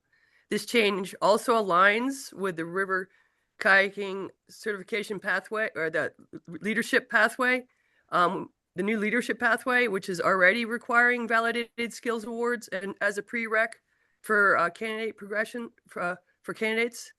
And then, just to come back, that was kind of red. This is a foundational part of any kind of can you do what you need to do to be relevant in the venue and support yourself? ICWs are really about, can you teach, do you understand what you're doing, why you're doing it, and how to teach all these different people how to do it, to their goals. And we really, the River Kayaking Committee felt like this is a foundational part of standardizing the process of folks really having that understanding. And all ACA instructors can provide skills assessments. So we feel like there was plenty of resources out there to support people on Class 1 to Class 4 water. And we really think Class 1 water it's a professional space too. So again, this is just about aligning standardizing and supporting all ITs, ITEs, and ACA instructors and participants. So really think it's an important process to have a professional, and a progression-based approach to learning. So that's what I have to share. And then I'm going to allow Trey to add something if he'd like.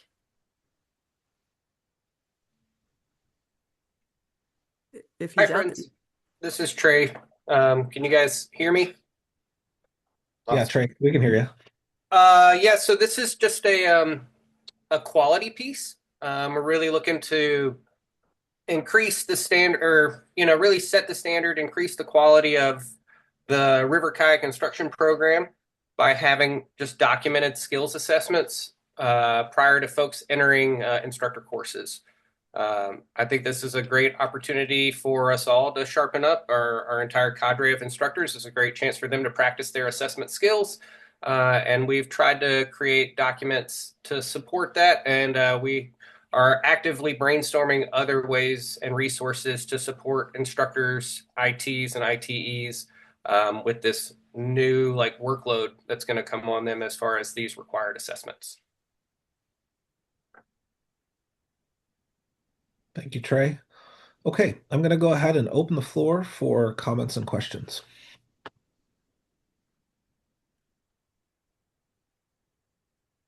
Rachel.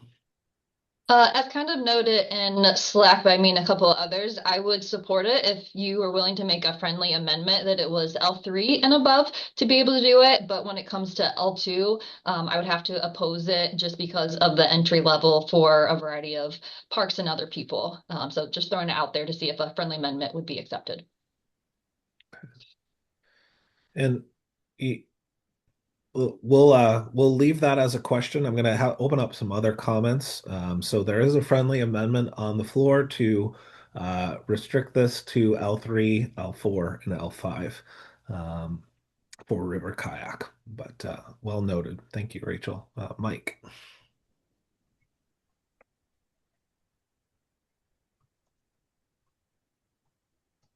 Mike, Mike, you're muted. Yep. I'm a parent, exactly what Rachel said. I would be supportive of it if it starts at level 3 with the assessment as we currently have it in coastal. Okay.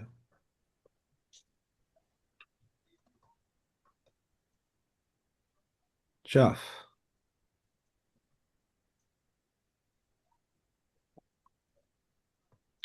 You're on mute, and I'm not sure if you're. Can you hear me?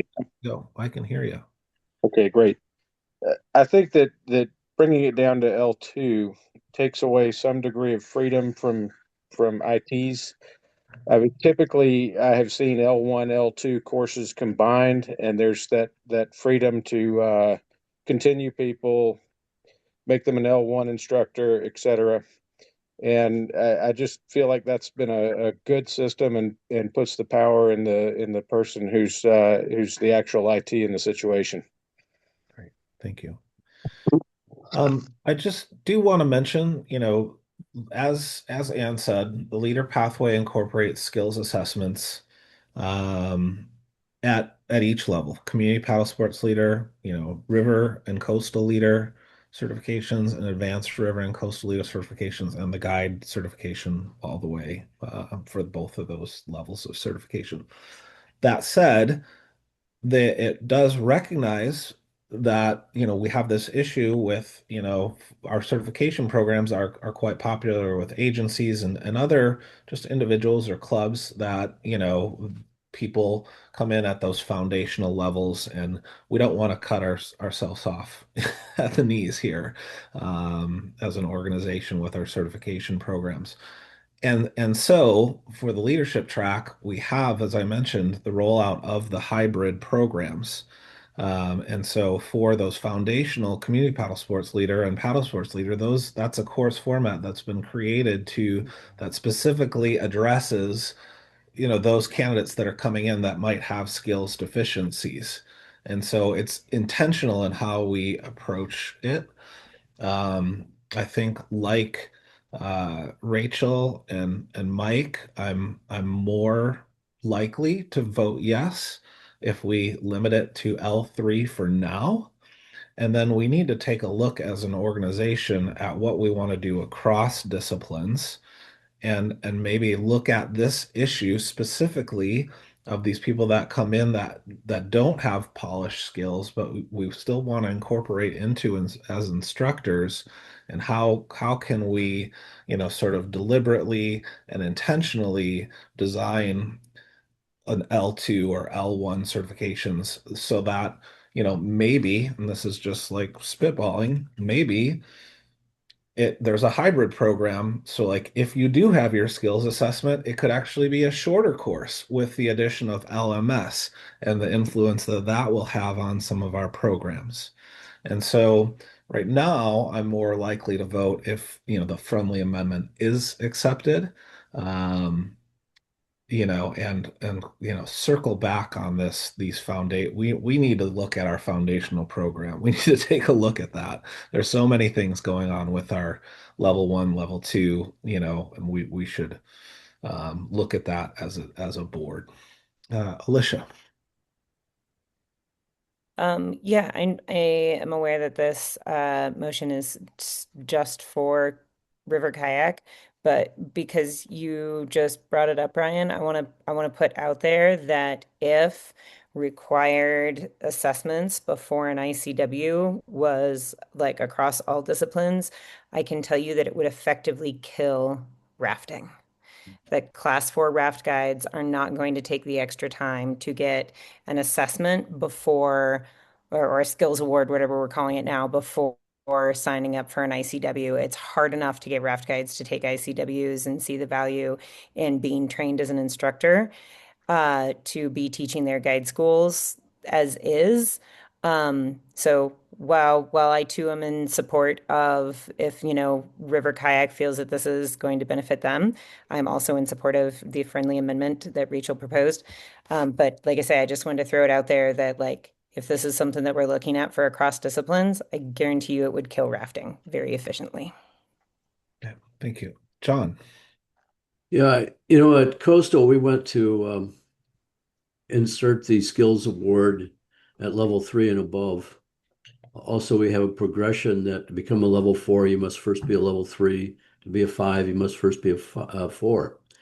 And I think that's worked pretty well. The other thing we did is we added a day to our level 2 ICWs, making them 4 days as opposed to 3 days, recognizing that many people who came to the L2 ICWs did not have the skills when they showed up on day 1, to pass the skills assessment. But if we could work with them for a day, we got them to a point where they could at least, become an L1 with a continuation plan to become an L2.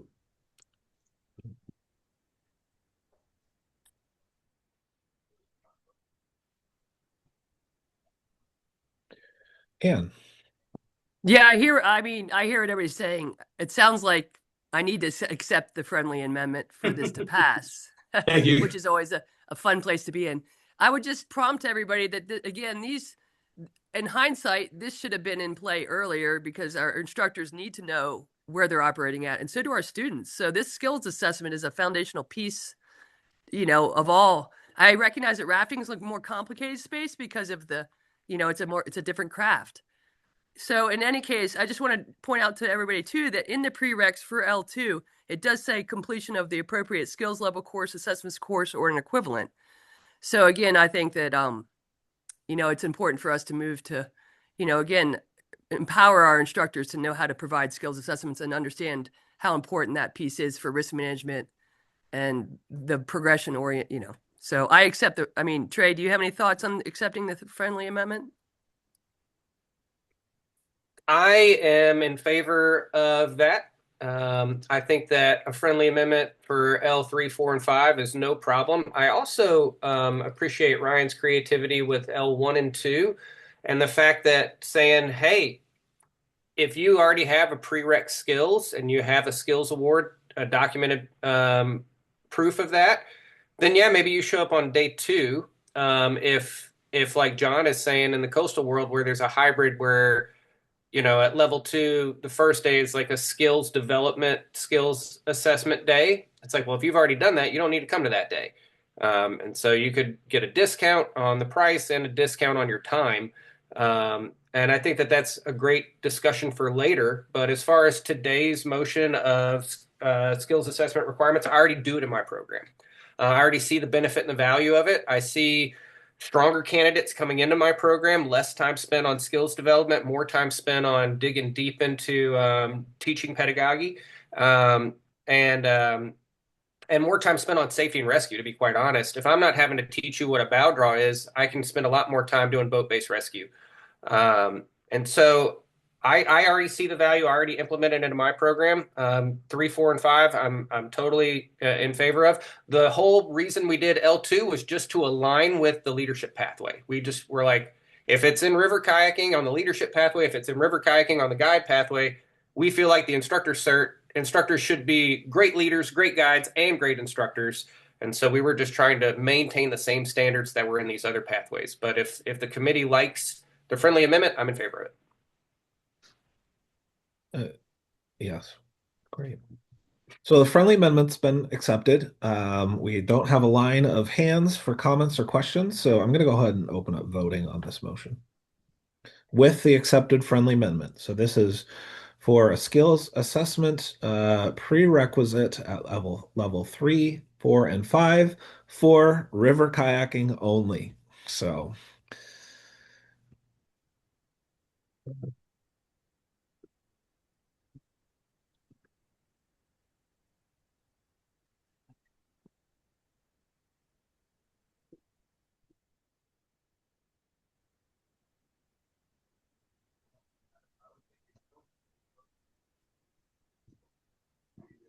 And I think you're the only person who hasn't voted, but I'm going to go ahead and mark that as a yes, I would assume. Thank you. Y'all wonderful. Thank you. Y'all are getting so much better as we go along with this voting spreadsheet. This motion passes. Thank you, everybody. yeah, it's a shame that we're going to turn over the board. It's after 2 years we finally got to this place. So, all right, Anne, you have the floor again for your motion. Okay, so this is motion 3. It's also, this would go effective this October 1st. And again, what we're looking to do is, I'm just going to read, is that in the river kayaking disciplines, the ICWs, the L3 will be the highest entry for initial instructor certification courses. And the need for change was that the current instructor certification framework allows for rapid progression from re-entry to advance, to either L5 and so by establishing an L3 as a maximum entry point, River Kayaking Committee has ensured, has ensured that all new instructors build a solid foundation of teaching, experience, leadership, capacity, and risk management, and the complexities prior to advancement. This structure also brings the river kayaking instruction program into alignment with ACA's evolving leadership guide, certification pathways, and other disciplines that have already staged this progression, such as CKC and SUP. The alignment promotes consistency in the instruction development across disciplines and standardization. And then again, just to build on that, again, it just allows for folks to, have the experience and before, in class 2 water, before the complexities and the dynamic environment of class 3 and 4, and also builds into, having some experience teaching and gaining wisdom. Okay. So that's why we felt that this was important. Okay. Trey? Sounds good. Thanks, Trey. All right, we'll go ahead and open the floor for comments and questions.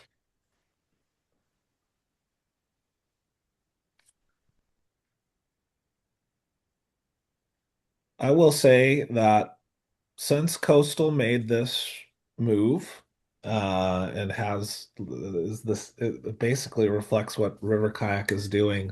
The candidates that we've seen at level 4 are so good. They're so good, and they have a much higher level of success when they go for level 4. Um, either with continuations, a shorter continuation list, or just being successful at that level. What effects do you think this will have on level 4, and Trey, that, like, since you'll have people that have been certified instructors, what effects do you see on those candidates or that course itself? Are you asking the question of when these folks come to update their instructor certs? When they come to upgrade. If so, since They're we've moving started them at level 3 and they have that certification prior to going to level 4, and they're going to have a skills assessment, what do you foresee happening at level 4? Does it get shorter? Does it change the focus? Yeah. Right now, because you could have anybody come into level 4. They don't have to have a skills assessment. They don't have to be an instructor. So what changes do you see coming down the pike at level 4? I see level 4 being a lot more like level 5 courses. I see them not taking as long because these are certified instructors who have at least 2 class 2 reported courses under their belt. There's no time limit either. So if you have folks that have a lot of skills, then they can step into L4 in a month after their L3 certification if they've got those skills. We just want to see them report a couple of courses. I see rock stars, honestly, coming into the L4 program, and the ability to really trade a lot of tips and tricks with already certified, already vetted, already experienced instructors, the same way that I see in L5 classes. Great.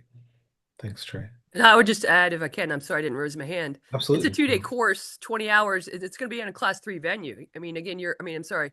Yeah, it's going to be in a venue that's class 3 specifically. I mean, I think it'll be in that environment more, and they'll have already the ACA credentialing done with all the understanding of the CMS and everything. And that those 2 days or that 20 hours is going to be spent in that environment, becoming more relevant in how to support folks and manage risk. Yeah. Yeah, I think one thing we need, this is just a little aside, but one thing we need to look at is our course evaluations, right? Because when I'm teaching a level 4 course, I don't spend the time on those, some of those sort of like topics that everybody covers in every ICW, and so there's not that need for that repetition. I might modify it. I'll touch base. I'll check out their course reporting in CMS to see who, individually needs work, but I'm not going to have everybody sit through that same thing if they're very proficient in CMS, for example. Rachel. Sure. Thanks for the conversations in Slack. As a follow-up in there, just have a few questions. One, if this passes, can an IT still offer a level 3-4 course, or can they only offer a level 3? They can only offer a level 3 because that's the entry level. So L3, L4 goes away. No, that goes away, which again, Gotcha. Okay. That answers the rest of my questions. You can still be continued if you come for a level 4 course for that 2-day upgrade, and you're right there, you can still be continued. So that still exists. But yes, as a matter of practice, L3/4 class will go away. Okay, got it. Because I was going into a bunch of other questions, but I don't need to. So thank you. Okay.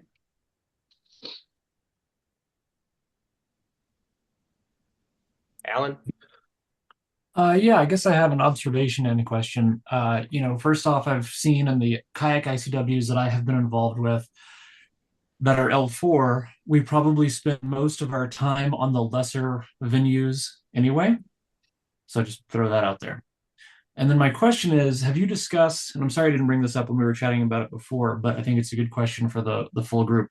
Have you discussed a waiver process for, or conceived of a waiver process for this, in the sense that if you have, say, a L4 canoe instructor or an L4 raft instructor, and then they want to become an L4 kayak instructor, I'm wondering if you could speak to that. That waiver process exists already in the ACA, and we would leave that alone. Okay. Yep. So yeah, there is a way to challenge for a higher level of certification if you hold an equivalent certification from another organization in another country or from another discipline within the ACA. That you would fill out your waiver form, send it to the SEIC. If they approve you, boom, you come into class. And you could step right into the 2-day L4 course. Yeah. Yeah. So we wouldn't touch that. Yeah. We would support that, maintaining for those folks who, because I know a guy here in town after the hurricane, he owns a company that was hit by the hurricane. So he's been rebuilding his business, and his L4 has lapsed. Right. So I'm not going to, I want him to have the ability to challenge back into the L4 class with the 2-day course instead of having to go back and start at L3. Okay. Okay, great. Thank you. Thanks, Alan. Mike. Yeah. Just quickly, when I have often offered L3s, and I get folks that said, can you get L4? And I usually have tried to find a way. I bring in another trainer, I add another day for them, and we try to do it. But there are a number of people, this may be regional, but if you're teaching on the Potomac River near Great Falls, the majority of the people, they either want L2 because they're going to be in an L2 environment, they're going to be in class 1, class 2 rapids, or they want L4. I think this is just a consideration. I think I would go along with the vote. I mean, go along with a yes vote to restrict it. But I just think I kind of agree that there needs to be a waiver. I mean, when I took the L4, I was like 38 years old, and I'd paddled all over the country, and I was a pretty well-established expert in whitewater canoe. I learned what I didn't learn, and I learned about teaching, but I think I damn well deserve to come in as an L4. And I think there are a lot of those, particularly in kayak. Yeah. Okay, Alicia. Yeah, I think my concern is as like a barrier. But I also I'm going to caveat this by saying that like I'm fully aware that my brain comes from rafting and from the rafting industry, also from being like a relatively new discipline in the ACA. Like rafting is very focused on growth. And we're trying our best to make as many instructors as possible. And also, like, I fully recognize that, like, the demographic that I'm working with is very different. Again, like, the vast majority of my instructor candidates are already class 4. They're working class 4 raft guides that are already teaching guide schools and that have solid boating skills that need teaching skills. So, again, I'm, like, fully aware that I'm, like, this is where my brain is coming from. But again, like it feels like maybe it's a barrier, but then I'm, I'm wondering if maybe river kayak is so different in that maybe there are a lot of instructors out there that are not very good. And like, is this kind of like a process to maybe like make sure that like the kayak instructors that are out there are good? Because I get a lot of feedback that like there's not great, like a lot of people don't feel wonderful about the ACA because they had a terrible experience with a bad kayak instructor, or they were, they were working for a rafting company, but they rather kayak, so they had to take an ICW and they hated it. So like, and I guess again, just try to explain to me how this is like more beneficial in a non-barrier way. Anne, do you want to take that? Yeah, I can start. And I mean, CKC has an entry level, SUP has an entry level. I think the idea is there's an accountability. It's not, I would see it as a framework or a foundation for making sure that folks that are coming into it have a certain amount of skill or on class 2 water. And it's really them being able to demonstrate they know what they're doing, why they're doing it, and how to teach it. So this is really a course that evaluates the teaching ability. They might be, class, 2, 3 paddlers or whatever level, but can they teach somebody how to do it, support the risk, and understand the complexities of being an instructor? And the ICW, as we all agree, is that framework. So this is a foundational piece to get them to start building that understanding on Class 2 water, where most of our clients and the people are relevant and can learn to build the wisdom. So I feel like it's a foundational piece to enter in a framework that allows them to build the wisdom, and again be a more professional, or be a better instructor, essentially. So I think I see it as a framework, and I don't necessarily see it as a barrier. It allows them to, again, and they can come in, and be confident that they can operate in that environment. And again, the continuations would change, the quality would change. Thank So you. yeah. That actually does make sense to me. And I think the thing you said that makes the most sense to me is that most kayak instruction is happening in Class 2 water. Whereas again, like my world is so different, and most instruction is like raft guide schools where they're learning on Class 3. So again, like I think it's just thank you for helping me get out of my commercial rafting industry brain and into, yes, that does make sense that most kayak instruction does happen on Class 2. Thank you. Yeah, can I pop in for just a second, just to address? Yeah, Alicia, I think it's totally appropriate to take new raft guides and train them on Class 3. I think it's completely inappropriate to take brand new kayakers and bring them into Class 3. I think from a market place, that's where the majority of our work is coming, is in that Class 2 environment, with like licking Class 3 by the end of the week or by day 3 or something. And so I think that this is an attempt to balance quality and quantity. We do want a lot of instructors out there that can touch a lot of students, but we want them to be high quality instructors. And this is not a barrier, but a filter. So because there's a lot of folks that get their ACA level 4 and then never do anything with it. They don't report a class. They just put that feather in their cap and they move on. But if they have to go 3, 4, 5, if you have a level 4 instructor with the ACA, that means that they've reported 2 classes. That means that they've attended an instructor course. That means they've gotten an assessment.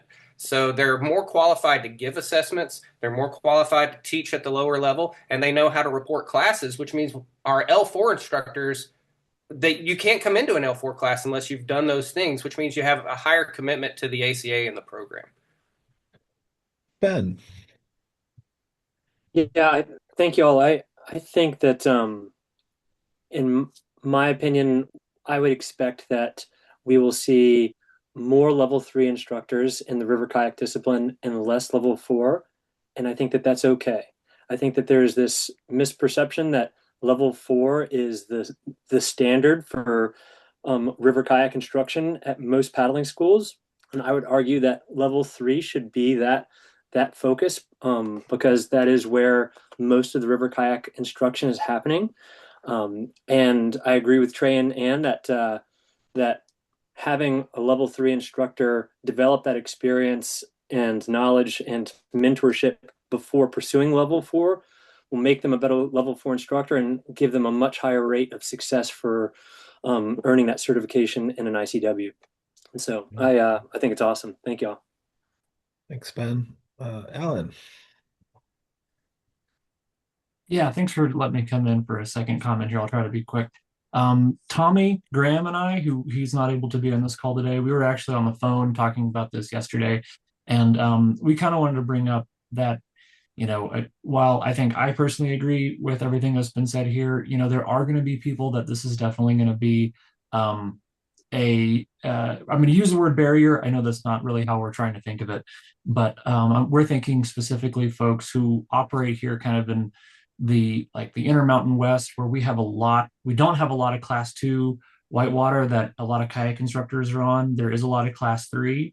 And so there are raft companies, for example, that will hire safety kayakers or kayak guides who aren't really thinking of themselves as teaching, but they need some kind of a certification or something of that nature. And so that L4 really does fit that category. And so these folks who are coming in for a short season, it's going to be, a harder step for them to operate at a lower water venue before they can start taking their clients out on that class 4 or class 3, excuse me, environment, that L4 environment. That said, I just want us to recognize that these are going to be harder conversations with some other companies that are looking to send their employees to the ACA. And we might want to consider that as we go forward, just to know that that's out there and to know that maybe we're going to be transferring those people or recommending the leadership pathway for some of those people instead. So I just want to put that out there so that we're all aware that that dynamic is at play. And if you have any comments about it, great. But I just think it's an important piece to remember for the discussion. Thanks. Yeah, Ellen and Ben put, I was thinking this, but Ben put it in the chat. Though there does need to be discussions that happen with these organizations.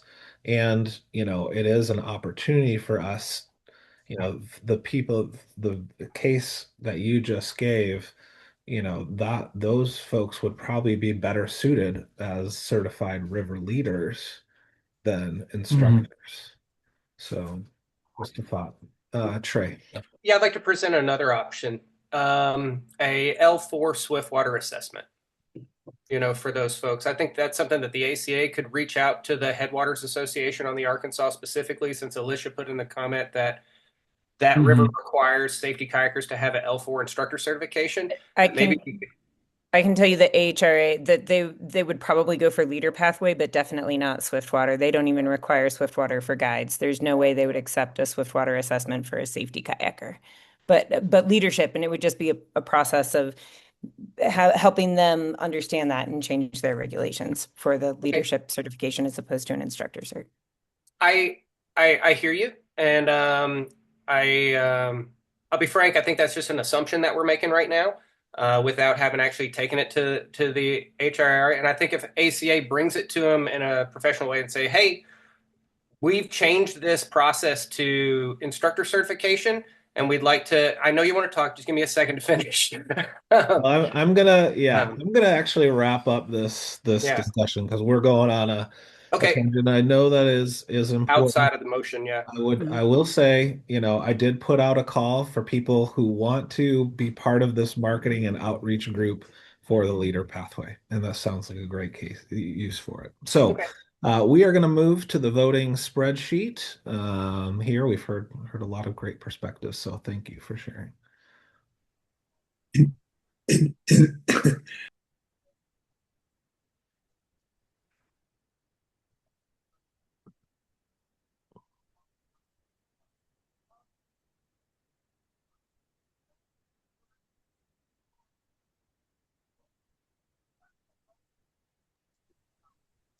Robert, can you give me a thumbs up or a thumbs down? Is he looking?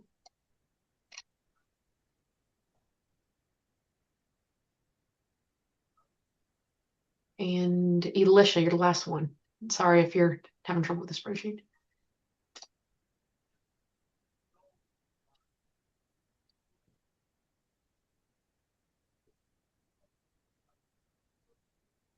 Cool. Thank you so much. You did it. Yay. Thank y'all, everybody. Really appreciate your time voting on this one. This motion passes, and we can continue. Okay. John Browning, you have motion 4, which is an update to the SEIC policy manual as pertains to instructor trainer updates. Yes, thank you. Well, in the CKC, one of the things we started discussing when the leader pathway became a real thing is that a lot of our coastal kayak ITs are already jumping into the pathway, but they're also saying, wait a minute, I've got to have now 2 updates, and they're very similar in nature, and updates are already difficult for me to get as an IT in my area without having to travel a great distance to do so. So essentially, this is to allow credit for the instructor trainer update to be gained through either attending an IT update or meeting the criteria for that, or an LT update or the criteria for that. This does not include those of us who went through the initial training. That was, kind of what we thought was too brief to really matter. So this would be for going forward. So this is amending the appropriate chapter 3.4.c in the SEIC policy manual to allow for that to occur.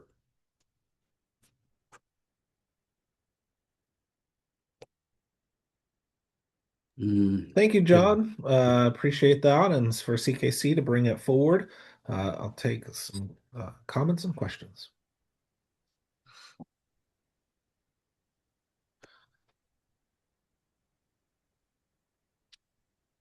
I'll say that I do appreciate the perspective of the Coastal Kayak Committee on this, and I appreciate the problem of having to attend multiple trainer updates.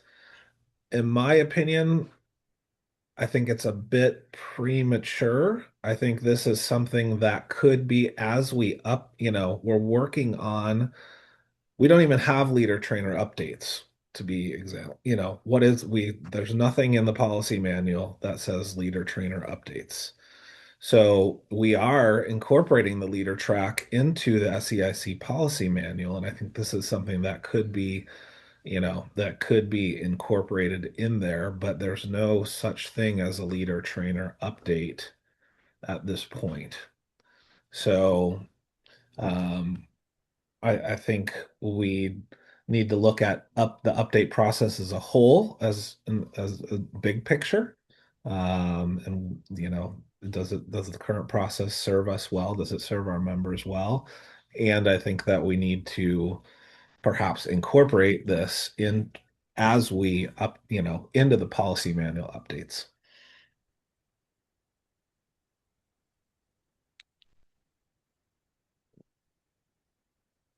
So are you suggesting, Ryan, that we table this for perhaps a later time?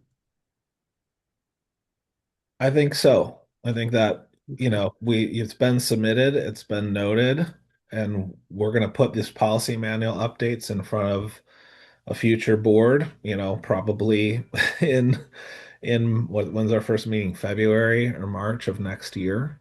And so at that time we can incorporate the update process for people that have multiple levels of certification or multiple track of certification. I would go along with that. I have no problem with that. We've got it out there for, the idea has been seeded, if you will. So yeah, we'll withdraw this motion for consideration at a later time. Okay. Great. Thanks, John. And we will. So it is well noted that we need to do so. We need to do this with our policy manual update. You have the next motion, John, in terms of I believe it's sit on top documents for L2, motion 5. Right. This is a motion submitted by CKC with the 3 documents to update the instructor criteria, the skills assessment, and the assessor guides to bring them in line with the L2 documents that we approved last year. Essentially, we just went through and took using the Essentials to Kayak Touring documents, went through and changed where we needed to make it more appropriate for sit-on tops. So instead of re-enter, for example, we remount a sit-on top. Made those kinds of changes. Thank you. Okay, the floor is open. Comments?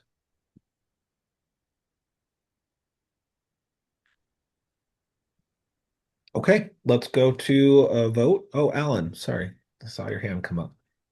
No, I was just going to say I think I trust the appropriate committee to modify a craft-specific concept like that. Thank you. All right, the voting is open for this. Motion 5.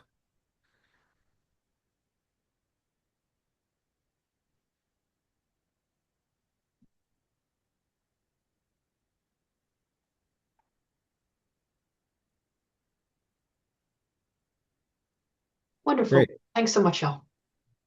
Okay. And John, do you want to just quickly introduce the motion number 7? Yeah, motion 7 is just for level 3, just like we just did for level 2. And the spreadsheet vote is open for motion 7.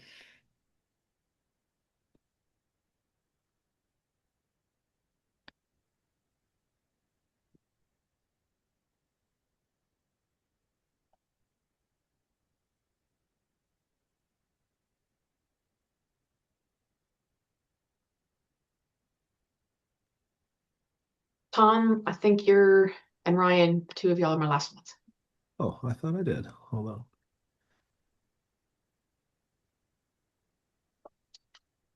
Yeah, I'm in there. Thank you. Okay, great. Perfect. Thank you so much, Tom. I got you. Everybody, this one passes as well. Thank you. Okay. Great. Thank you, John and Coastal Kayak for the work of going through those documents. So it was a lot of work, I know. So I appreciate that. Okay, we have motion number 8. Stacy, you have the floor. Hey, everybody. Thanks for letting me submit this motion and talk about it a little bit today. I come from a different background than most of you. I'm the flip side of the coin. I think most everybody here started paddle sports and then became an instructor. My degree is in learning foundations. My bachelor's degree is in learning foundation. How do people learn? What do we need to include when we teach so that people learn effectively? And then I have a degree, my master's degree is in social work, which is basically how do you get resistant adult learners to learn content? And then I have 18 years as an instructional designer and curriculum developer, and then started into paddle sports in the last 7 years, and have taken instruction in kayak, SUP, and in canoe. And so that is, and I've also taken instruction from a coastal kayak. So I have a little bit of experience in everything, but most of my instruction that I have taken. So I probably have taken more instruction in the last few years than most of you, especially when it comes to people who are entering into kayaking and entering into paddle sports. And what I see is that like most people, this is not just for paddle sports, but people come into instruction thinking that to be a good instructor, you have to demo well and that you have to be able to explain the steps. And while that is 2 very important components to instruction, instruction and teaching is so much more than that. And I would propose that we would include in our candidate evaluations the other components of instruction that honestly, these components are in everything from how you teach math to a 4th grader, to how I teach parenting skills to an adult, to how I teach language and interpreting, to how I teach kayaking and paddle sports. And so the concepts that I would ask that we would include is people to be able to identify scope. I think most of us here have had people who try to throw 1,000 things at a learner at a time, and they come off the water not knowing which one to focus on and which one to do next. So scope just helps you narrow down and decide the most important things to focus on. The next one is setting the scene. And you all do this a lot with looking at what river venue to be in, or what water venue to be in. But really setting the scene, I've seen a lot of mistakes where it's set the scene, but it's we're going to teach a skill, but I've got a class 2 kayaker in a really turbulent eddy, and I'm trying to teach them at the same time, right? That is not giving them the correct learning environment. Or for me, I come in as a class 2 kayaker 6 years ago and say, I want to learn how to surf my first wave. And they put me on the good wave in Columbus, which is a class 3, competition wave. And they're like, oh, today it's trashy. It's not even the right level, right? So not knowing where to put people to their skill level and what's going to be best. The next component on this is basically how to do a mini lesson. And that is honestly, for learning and design, the mini lesson is the very bare minimum to be able to say that you can teach. And unfortunately, I don't see people being able to do it well on the other components, and that's introduce a lesson. So that's tell me when, tell me where, tell me how I would use this, get me buy-in first. I have seen people teach SUP, kayak, and canoe strokes on land and not tell me the difference between a sweep stroke, a forward stroke, and a draw, and where you would use them. and I'm on land, so there's no way for I know where to use them, but there's no way for anybody else to know one turns you and one goes you forward, right? So just having those basic things, be able to demonstrate it. There's lots of different demos to be able to explain it. I think we all know that. Activity, be able to get the activity that matches the learner and helps build and scaffold them. And then to be able to summarize it or to have some sort of a wrap up. And so that's your basic 5 to 10 minute mini lesson that every instructor should be able to do. And really, honestly, this to me is an L1, L2 skill. Once you get into L3 and to L5, then you're really looking at being able to scaffold and build these so that you're looking at objectives and then building and scaffolding these as you go throughout the day. And so that's a much more complex skill, but the basic skill for any learning is to be able to teach a mini lesson, a 5-minute mini skills lesson. I think this really fits in well with where you all are going as far as looking at instruction is not just can you complete these skills, but can you teach these skills? And I think this would really empower your instructor trainers and your ITEs to be able to really examine people and say, you've got these 3 things, but this one I need you to improve on, and to be able to explain instruction in a way that makes sense for everybody. Because instruction can be a really complex thing, but you can really narrow down and get all of your components in a 5 to 10 minute mini skills lesson. And so that's really what this would be. This would be, if this would be passed, this would be put into your candidate evaluations. And then you would be marking people off on whether they were able to give a skills lesson on whatever you chose for them to teach, or they chose to teach, depending on how you set up your instructor courses. And I have seen, and just kind of a little bit of where I got this from. Part of it's from me just being. Sorry, Stacy. Yeah. Were you 5 done? minutes. Time? Yep. All right. Yep. Sounds That's good. the time. So we'll go ahead and open the floor for comments and questions. Sure. Thanks.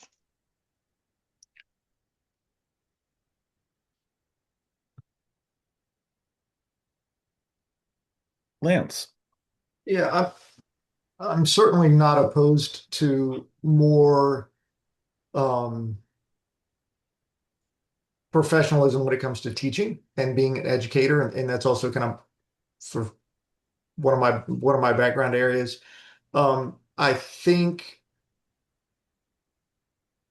this needs to probably be a much bigger focus, and this may be a start, but it could be a much bigger focus. It could also be something that is put together as resources.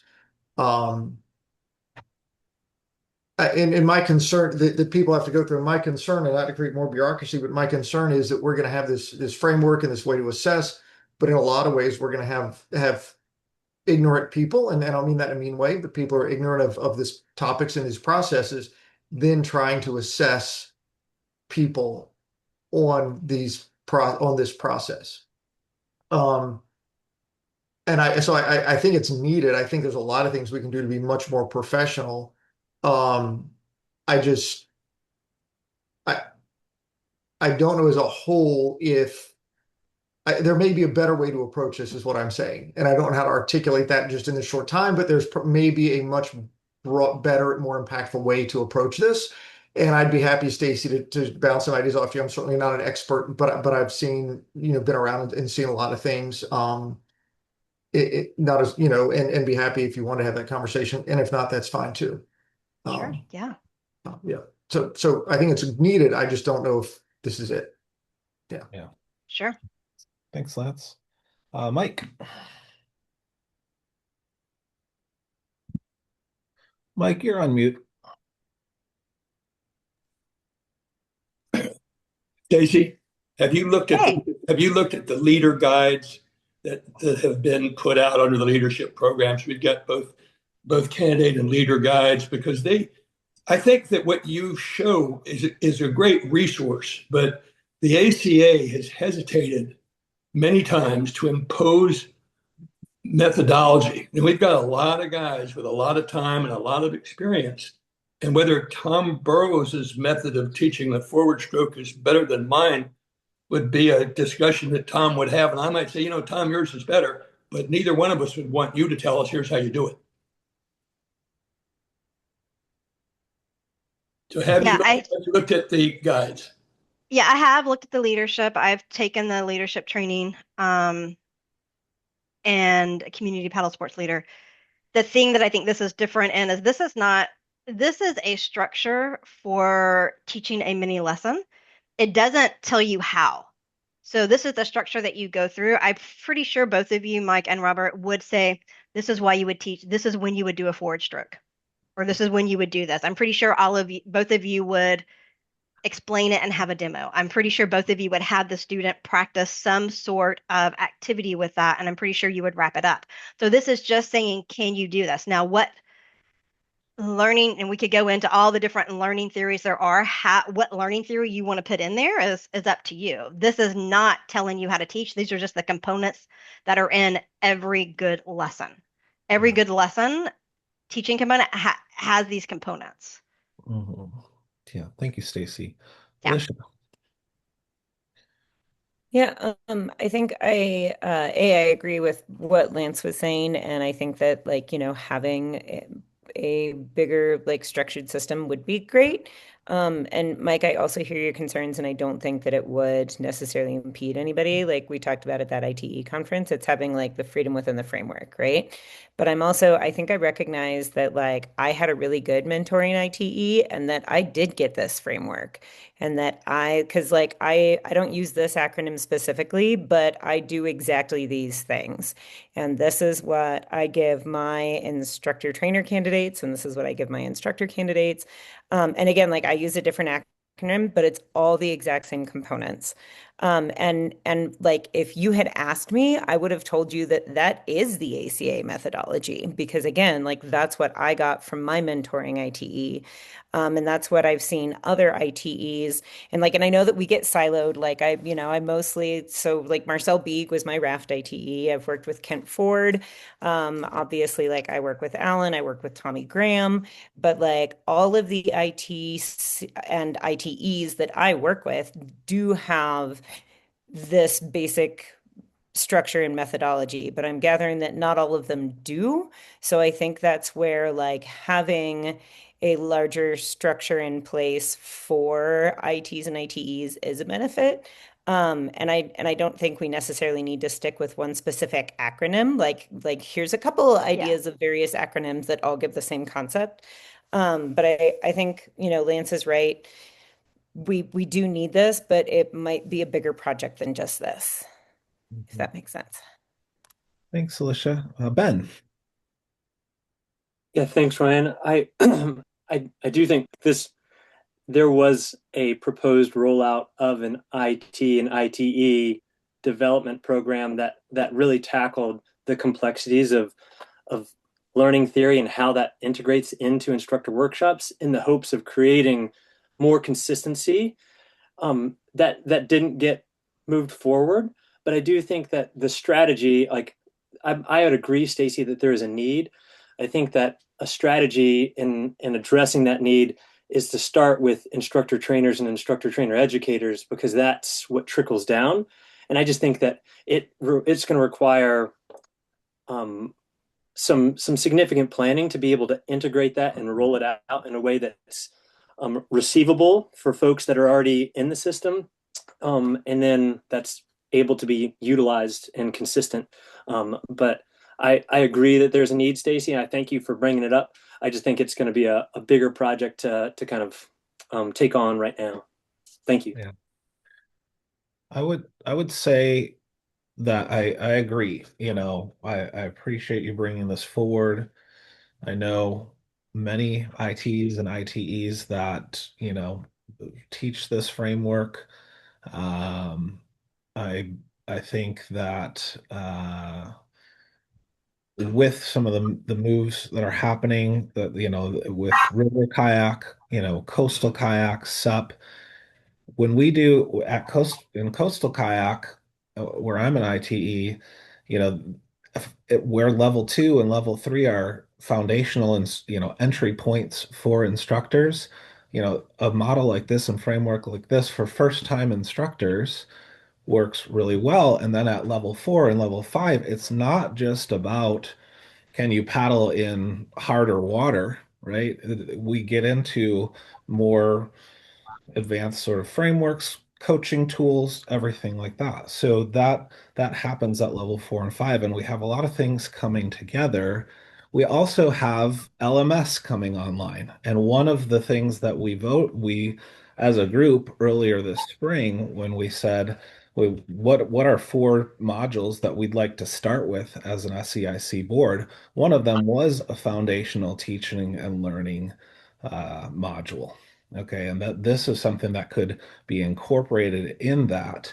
I just think it's something we're on the precipice of doing, and the way that we do it is going to be the important thing. And so I think, yeah. But let's go ahead. I don't see any other hands up. We'll open it up for a vote. Oh, Rachel, you do. We have one more. Sorry, just in light of the discussion, kind of to John Browning's, does it make sense to table this before we bring it to a vote if there's more information to be had on it? It may. So I guess I might move to table it. Okay. I see another thumbs up. Okay, Stacy, it looks like you've agreed, to table it. So we're going to table this motion. More to come. Thanks for initiating our discussion on it, Stacy. Very good. Thank you. The last motion that we have under old business is a motion that the SEIC Executive Committee is putting forward to phase out or end the existing trip leader courses and assessment at the end of this coming calendar year, so 12/1/26. And this would affect the Coastal Kayak Trip Leader program, Coastal Kayak Trip Leader levels 2, 3, and 4, and the River Kayak and the River Canoe Day Trip Leader program. So these would be phased out as the leadership pathway programs are what the ACA is moving forward. So I'll go ahead and open the floor at this time.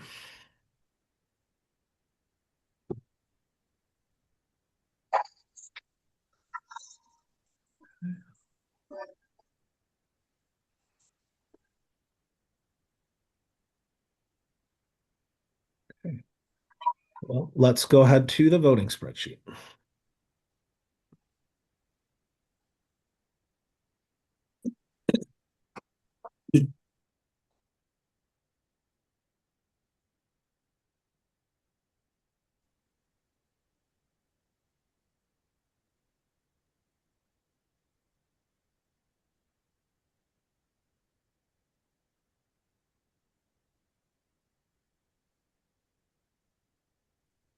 Mike, can you give me a thumbs up or a thumbs down?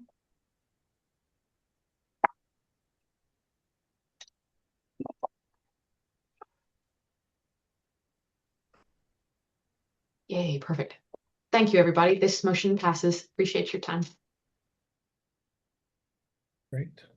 Thank you. And it looks like we have about 9 minutes until our designated break time. And so I'm going to allow motion 10, new business. And this motion was brought forward by Rachel and the SCP committee. Perfect, thank you. So as I noted earlier, the subcommittee was working on the instructor trainer candidate evaluations, and those were brought forth by, I believe, Ryan in the summer SEIC meeting. And as we were working through them, trying to figure out what were sub-specific ones, we thought some of these were better off in the overall ones that would be for everybody.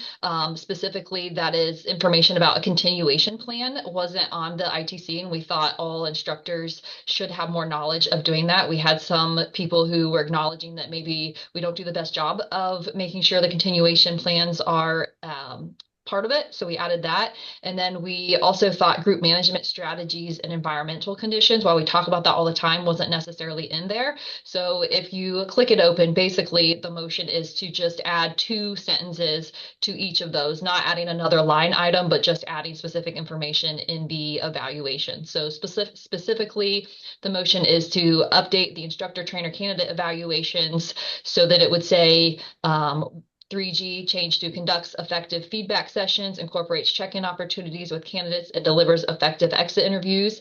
adding. This includes creating and clearly communicating continuation plans and the process to remove a continuation. Feedback provided during these opportunities accurate and useful. So that would be one change. And then the second change is on 5D, venue management for learning and safety, demonstrates effective risk mitigation, provides learning and evaluation opportunities for candidates to manage the course venue. And then we would add and adjust group management strategies based on environmental conditions. So we're open to other thoughts, but those were the two that we had that wouldn't be just in SUP, but would be overall. Great. Thank you, Rachel. Alicia. Yeah, I don't know. Obviously, SUP had this thought. I don't know if the rest of the committees did, but rafting sure did too. That when we sat down and looked at the current instructor trainer candidate evals, and when we were told to just bring raft specific things by the end of this month, we actually thought that there was a lot that needed addressed. I think what Rachel pointed out was some really important ones. I think overall that document is not ready and that needs more ITE input and preferably from each discipline. So I think, yes, Rachel, I agree with everything you added. And I think that that document just needs a work session of ITEs from every discipline before it will be ready. Great. I do appreciate that. It was approved by this board earlier this year. And so, but it is like all of our curriculum, subject to change and updates. And so, unless, I don't think it's on the table right now to take the candidate evaluations offline. So I would suggest let's put together a work group. And if it was already an ITE work group, but if we need another ITE work group to, go through it again, then, that might be what we need. So I'm super confused here. I didn't realize that they were already in place on the CMS because at whatever whatever we were told, disciplines were told that we needed to have our specific discipline specific information in by December 31st, which is not yet, which tells me that the documents weren't ready yet. So I'm super confused as to why they would be. And they're certainly not uploaded for rafting. I don't know if I didn't think they were in the CMS yet. Yes, they're not I in the would. CMS. And also, I just want to say that as an ITE, I don't actually know what ITEs were part of that work group, but I know that no one from rafting was part of it because neither Marcel or I were. And I would like to propose a work group to actually keep working on those since they aren't yet finished. Even though they were approved at one phase, they're not finished yet. I would like to propose a work group of ITEs that includes an ITE from each discipline so that we can actually, once they are fully functional and in the CMS, that they're fully functional. So that work group was put together at our March meeting. And there was an opportunity that was a volunteer group that was put together and there was an opportunity for ITEs from different disciplines. So we had ITEs from Swiftwater, Coastal. There were 4 or 5, I think 6 maybe ITEs that put that together. And the motion at that time was to approve, we approved all of the items except for the discipline specific content. And then once it was brought forward, I think you actually made the motion that said, let's let the discipline or made the friendly amendment, that the discipline committees be able to control their portion of the discipline and level specific criteria. And that was to be done by the end of the year. They are not live yet on CMS. So that's the chain of events that led us to where we are now. We're going to vote on the friendly amendment. And if we'd like to have another work group to refine the other criteria that are not discipline specific, we can always propose that. So what's on the floor right now is the change that Rachel is making.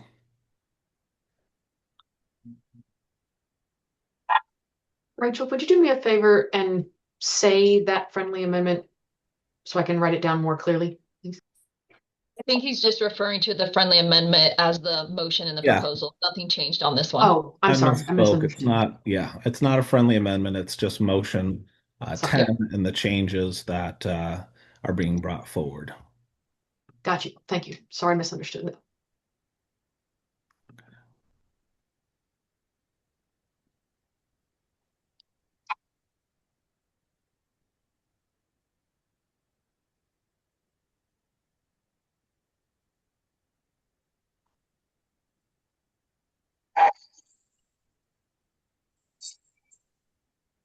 Anybody having trouble with the spreadsheet? This is column M, motion number 10.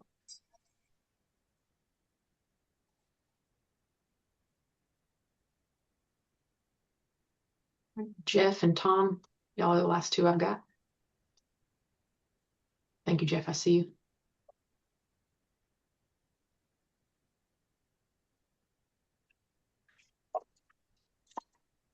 Awesome. All right. Thanks y'all so very much. I think we got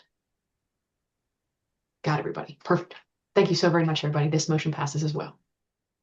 Kelsey, would you address the CMS, how that is being, the template is the base template in CMS as a template that disciplines can use or work with you to modify their discipline specific content, just so we have some direction for those who have not made those changes yet. Got you. Yeah. So unfortunately, CMS doesn't really template like in the sense that I can just copy and paste it in an eval. If each of these disciplines would like assistance in ensuring that each of those standardized categories is in the same order and has the same components, I'd be more than happy to walk you through that. And then add each of the add each of your discipline specific items underneath that. I'd be happy to help you. But I can't really set up a template. It's not a copy paste type of situation. You have to go within each discipline and build out the framework. But I'd be more than happy to host a meeting or a recording of exactly how to do that, or set up the baseline for each discipline, however you want to work through that. Okay.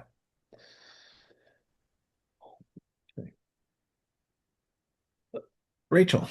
Yeah, Kelsey, just for clarification, the last meeting I thought you had mentioned that we should just send them to you, but I'm hearing that we're not. So if we know how to put them in CMS, you just want us to go ahead and put them in, or do you want them to send us to send it to you to put in? No one has sent me anything, so that never happened if that was the plan. Sorry. I have had several other chairs try to start something, but forgive me for saying it, goof it up and make a mess. And so once a draft has been made in there, I can't undo it. Or if a chair accidentally creates something that's inaccurate and it is live, I can't undo it or delete it. And so my hope is that each chair or representative that the chair, selects would at least chat with me.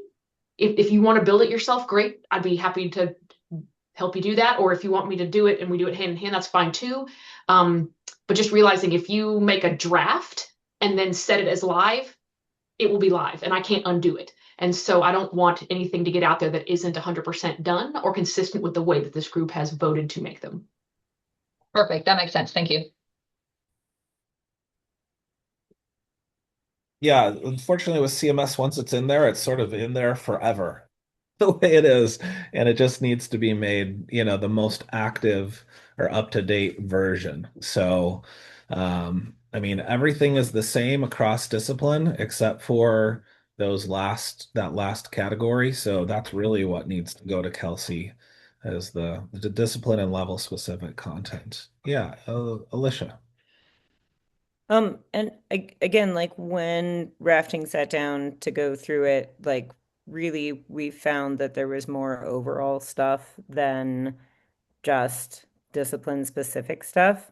And also like with the and with the other piece of that, right, is the assessment. And like since we don't necessarily like I'm still unclear, and I think I asked this last time, like how does that assessment piece go along with it? Like yeah, okay, I know how to put a thing in the CMS with Kelsey's help or otherwise, but like I still feel like and I guess maybe in my mind that was like a rough draft that was voted on last time. I don't know. I still think it needs more addressing, and I think we were all confused about like when and how that was happening. Um, I mean, I guess I'll just push back against that.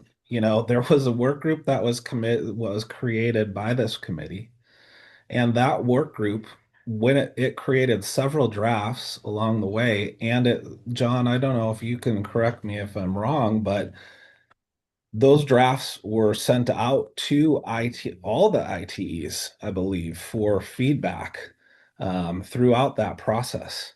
So, like to say that it didn't have opportunity for ITE feedback, I guess that doesn't really reflect the process that was brought forward. So, I mean, we had drafts from a multidiscipline ITE work group. That was sent out for review and comment to all ITEs. Those comments were incorporated by the work group and brought forward in the motion in the June meeting. And so, and that was approved. And like I said, with all of our documents, we have a chance to improve those. But coming from where we started, which was just the smorgasbord of it not even really having IT candidate evaluations, in my opinion, it's a vast improvement. Can it improve more? Absolutely. And I'd encourage us to do that like with everything that we do. that's fair. I uh I agree with what you said. Definitely something is better than nothing. I'm also going to push back a little bit and say that I never received anything for feedback on it during its process. And also, when I brought it to Marcel, he said that that was the first he'd even heard of it. And considering that we're the only two rafting ITEs, like that tells me that like I don't know if we just accidentally got skipped or but also like I'm going to say it right now. I'm married to the co-chair here, and I've had to ask him, "Hey, what's going on with this? Why don't I understand?" Like I've been rafting chair for a really long time. I come to these meetings as often as I can. I've missed very few in these years, and this was something that I was confused about while seeking information about. So I don't think it has been clear. And I don't think, like, I'm searching my emails right now. Like, John, I don't have anything from you on, I'm like going back to 2022 here. Like, the only things that I have from you are like leader pathway stuff and fishing stuff. So again, like I don't know if like Marcel and I just got accidentally skipped in these emails that went out to all ITEs, but neither of us had opportunity to give feedback until we were given this, until the task of rafting specific, which we were both looking at it going, seems like there's more here. John. As I recall, and it's been some time, but I know with Coastal, I, as the chair, sent the document out to the ITs and asked for input from them within our committee. And I believe the task was for the discipline chairs to do that.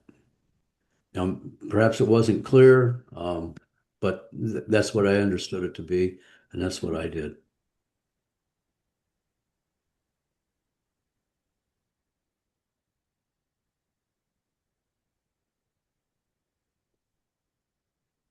Jeff? Sure. I was going to say, for the sake of helping you progress, I totally get where both parties are coming from. And I think let's go. I propose that we move forward with voting on this one and then either have another committee or can make suggestions for improvement and vote on a change to it, just like we're doing right now with this one for the next go around and get input, because I always want to learn to be better. So I'm game to add anything. Yeah, John. Yeah, I would say, and I've worked quite a bit on this. It's a far cry better than what we had.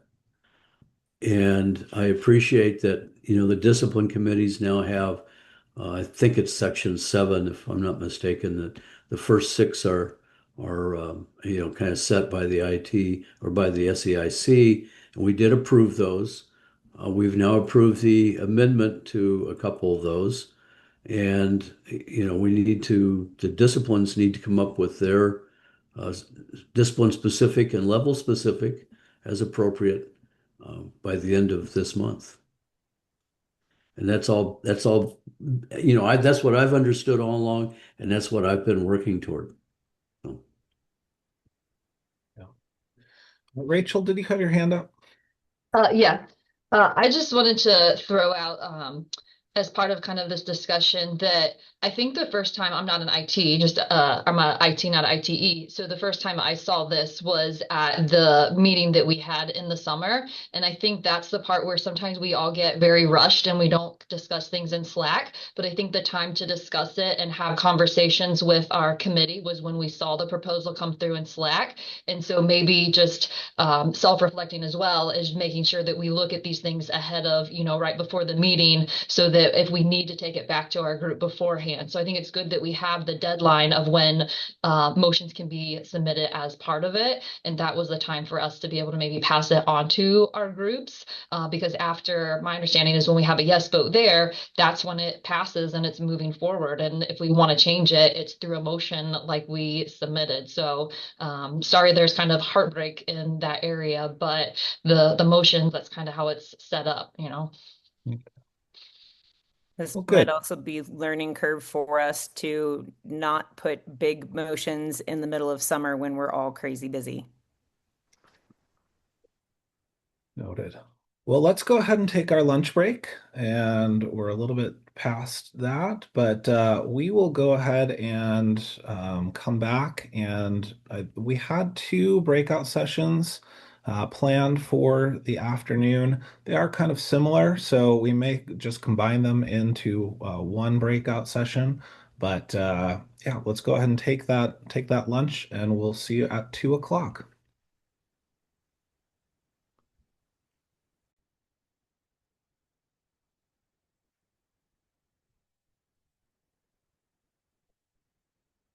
Welcome back, everyone.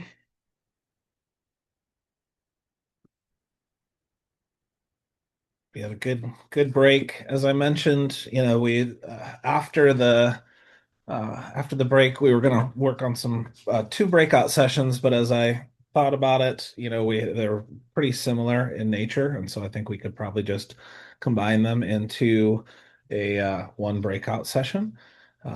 Kelsey, if you wouldn't mind, can you just sort of I know we just wrapped up discipline. Would you like to address like the discipline committee elections and some of the action items over the next month as people conclude and we have our next executive committee members and chairs? Yes, sure, I'd be happy to. So I wanted to say thank you to everyone here who nominated themselves for the role you're currently in, or one within a different discipline committee. Those nominations and elections were held over the last 2 months, and those results were tabulated last week. Pardon my delay in posting them. Just the Thanksgiving holiday kind of got there. So if you take a look in the chat, there is a link to the webpage which displays everyone who was elected to those respective committees. The number of voting member seats per committee is a little bit different for each one. And so again, just so that you know, those numbers aren't all the same. The the people who have been elected to each of these committees will elect their officer positions, so their chair, their vice, and their secretaries in January, right? So those who are currently on the committees are going to finish out this calendar year, the month of December, as they normally would, and then we'll go into electing those officers in January. At that time, we'll also do the elections for IPC because the chairs of some of these discipline committees make up the IPC. So that's why that one's a little bit delayed. So within this month, or at the latest January, some staff will chat with you and anyone else from those committees who need some onboarding, who need assistance, and what do I do next? What are each of these officer positions and what are they responsible for completing or doing or recording? Giving a recap of this board's priorities and projects from the last 2 years term. And kind of just being a support system for not only the CMS and Sport 80, but any other resources or tools, Slack, for example, Zoom or Google Drive, any of the tools that we've made available that people can use. So I'll certainly answer questions about that now if you like, or if you want to chat with me about it later. I just want to say thank you again. Y'all's amazing time and expertise that you have continued to put into this group really is what makes it so valuable. So I would not be here without you, and I'm so thankful for you. Yeah, Mike, you have a question? Where do you find it in Slack? The elections. The elections did not happen in Slack. Where are they? In chat? Chat, yes, in the chat of this Zoom meeting. Ah, Yeah. all right, thank you. Sure, no problem. Whoops. Okay. Yeah, it's exciting to see the both the returning members and the people that have stepped up and are joining discipline committees for the first time. Looks like we have very active participation, and so it'll be exciting to have new board members and just a lot of I find having that. Taking the energy from people stepping forward and converting that into sort of actionable items and some results is the next challenge ahead. But that's the subject of our next breakout meeting. And the two areas that I had were, what are some of the areas that we would like to see either continue on or be a focus for the next board, as well as a couple pieces of advice that you might have for the next chair if you're leaving, and so of course you could give that to that chair. You might serve in a past chair role, if you're moving on from your chair position. But I think it might be good for us to have some groups, group think and work together on some piece of advice that we could give to the next group of chairs and board members. So I'm going to go ahead and put this slide up here. So what we're specifically, oh boy, I've got a lot of things open. I think I have the wrong window here. Give me a second. Okay. Yeah.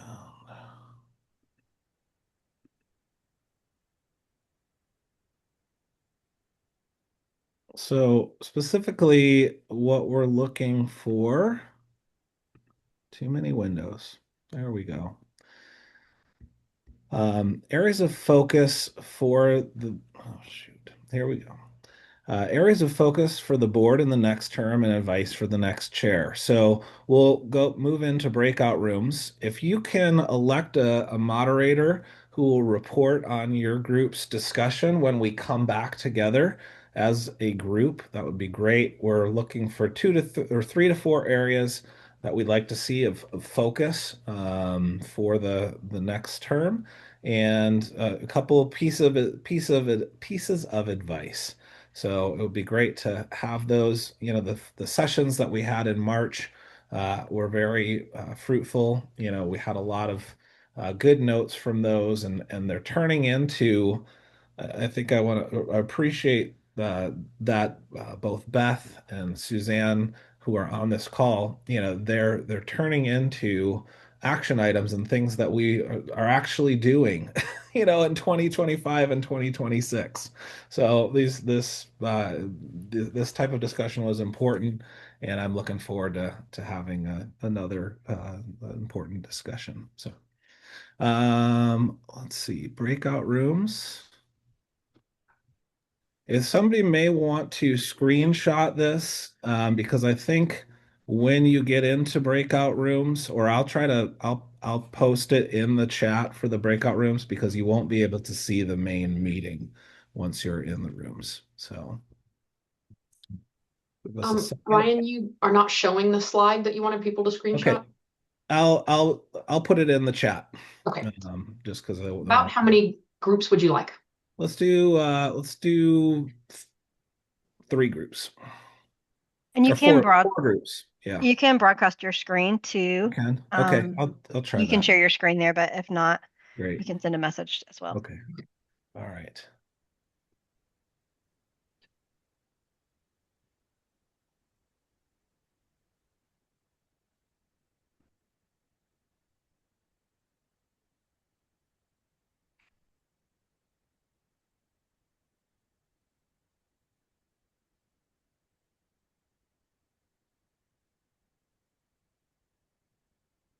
How do I?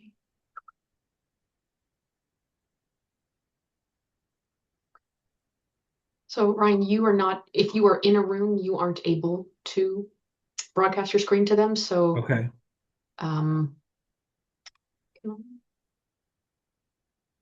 So I am.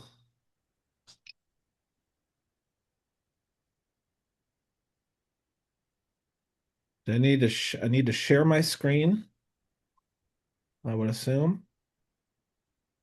Pardon me one moment. Mm-hmm.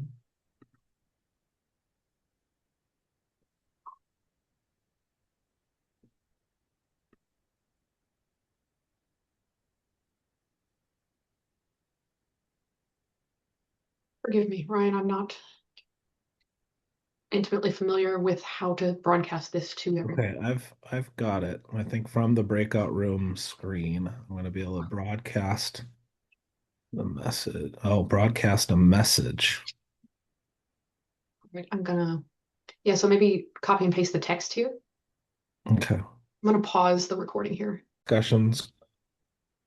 I think we had group 1, which had Alan, you were in that group. So do you guys want to kick us off?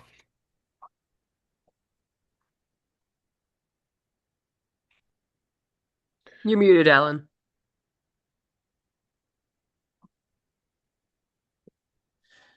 I was not muted before. It muted me when I came back. Sorry. It doesn't want to hear you. Yeah. Sometimes I don't want to hear myself either.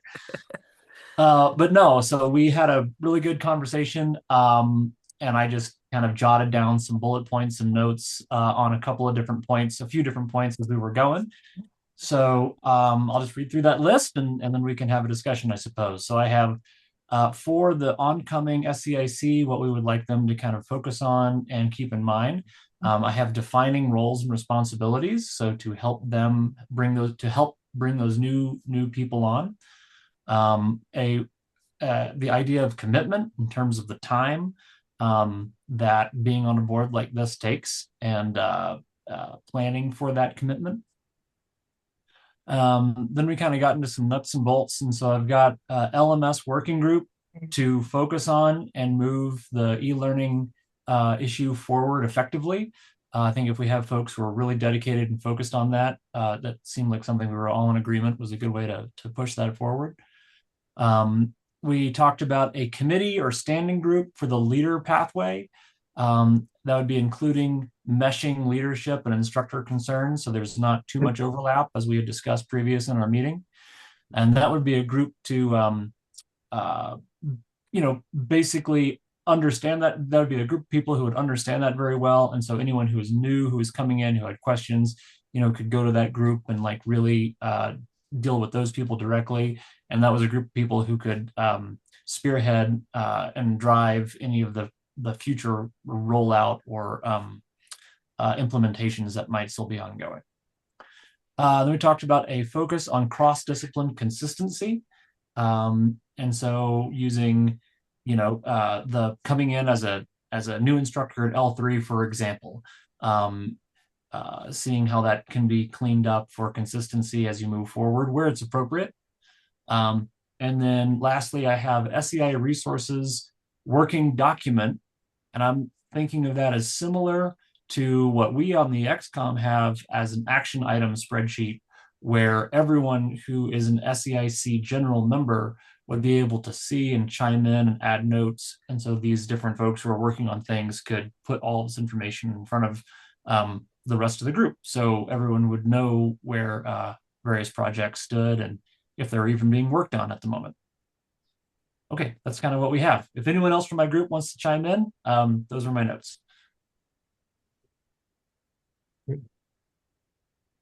Ta-da! Thanks, Rob. Great.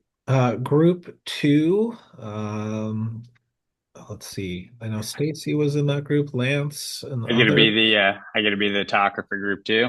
Okay. I got voluntold. We had some consistent things. One was having consistency align or among the different committees. So as a pack rafting chair, I want to start to align more with how the river committee and then also the coastal kayak committee are doing things. So getting more in line with that. That way it's across the board the same. Another thing working forward, or what we are hoping for, is some of the e-learning modules and some of the ideas that we had for the e-learning modules or ways that the ACA could improve in general would be the educational aspect of it. That education could be kind of its own thing for just people across all of the different committees or different instructors who are starting to go through those instructor pathways to learn more about education and building more of a framework for not just teaching, but also learning. And learning how to learn and learning how to teach would help improve. And then just focusing on professionalism for instruction in general.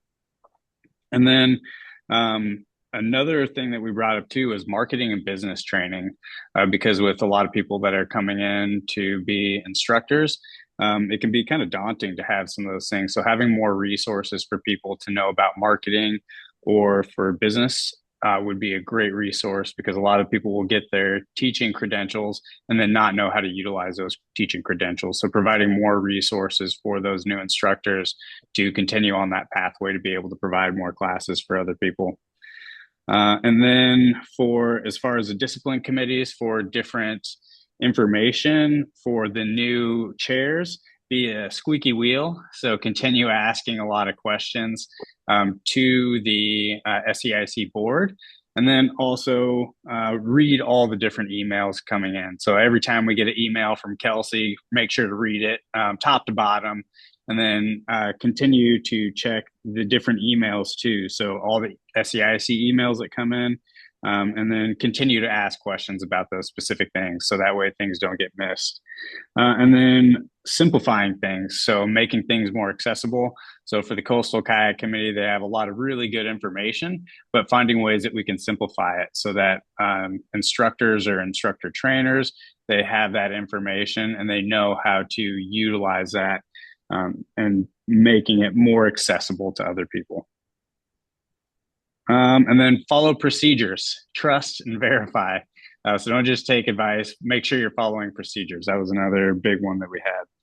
And then if I'm missing anything, we had a really good whiteboard going, and I tried to take a snapshot, but the screen shut off just as I was taking my cell phone picture. I think you pretty much got it. I think the other piece of advice for incoming chairs is also be the squeaky wheel for your committee so that they actually get the projects done. Thank you. Great. Thank you. Thanks, everyone. And then we have our last group. I'm not sure who is. Anne, is that you? Yeah, I can do it. Okay. Hey, team, I'm going to just segue off of what Patrick was saying, and I'm going to start with our advice to the chairs. We were thinking maybe a job description, maybe a general job description of what it means to be on a committee and kind of some of the resources or how, just giving more information about what it means to be on a committee. And then for the chair that comes in, I mean, ideally you're a vice chair, but you just never know. I mean, if there's a progression, it's great. But if there was more specific, like resources like contact Kelsey if this, or like how you need to, reach out to each other in discipline committees and collaborate more, we'd probably be better off. I'm not sure I have an answer for that, but maybe a job description would help with that communication. And then we were talking about as chairs, just continue, for the IUP, or sorry, level 1, just that multidiscipline team is important. A diversified team on the committee. And so that was some of our committee advice. I think the job description was one big thing. And then for the SEIC, we would just wanted to keep the momentum going with the guide program clarity and just kind of where that's going to be for folks to support that that rollout. For IPC, kind of clarification in what direction we want it to go in, and just how to support that space. Jeff, I don't know what you to add to that, but I just kind of want to write down. More collaboration with RAC and competition, just again, that collaboration piece with how we can, have our team interacting, our disciplines interacting, not only with each other, but with RAC and competition, and how we have a liaison for that and how to keep that momentum going. I know it's all volunteer, so it's always interesting when we add layers of, we could do more, but maybe we could just be smarter about how we do it. There was a mention about the online management system and that module, and making sure that we're, being aware of that. More emphasis, a big one was more emphasis on entry level support, foundational structures, work groups like this, the L1 and 2, and just how foundational is in our progression, and how many people, are out there for that support, and how much market space there is for that, and how much it's needed. That kind of segued into Smart Start, and kind of, again, being aware of NASBLA and how much need there is for, safety and supporting folks in that kind of environment. So, and just, again, that market share is out there. How can the ACA be part of that and ahead of that? And that was the big talk, is that really on the entry level, the need to kind of be more proactive in that space. Team, that's what I got. You can add something to that if you'd like.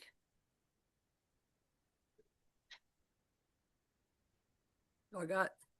I think the other thing that we were talking about, the word, was like, even if it was a 1-page list of sort of the operating procedures for each discipline. So when the new members come in, they sort of understood what the expectations were and how the actual committee functioned, so that you could sort of create a development path for your new discipline members.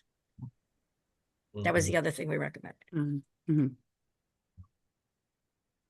Yeah, and then on the L1 stuff was still the line between level 1 and level 2, that when you see the venue requirements, a lot of the organizations, they see that they feel like they operate in level 2, so therefore they don't seek level 1 a lot of things, because they're like, we're in 10-mile-an-hour winds, we're in 1-foot waves, we're in 1 knot current, versus saying we're absolutely in a pond all the time.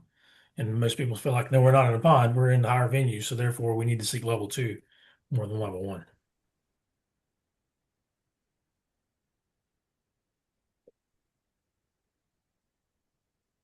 Well, let's leave up, if there's things that people liked. I saw in the chat, Alicia put down the job description. That was, favorited, starred.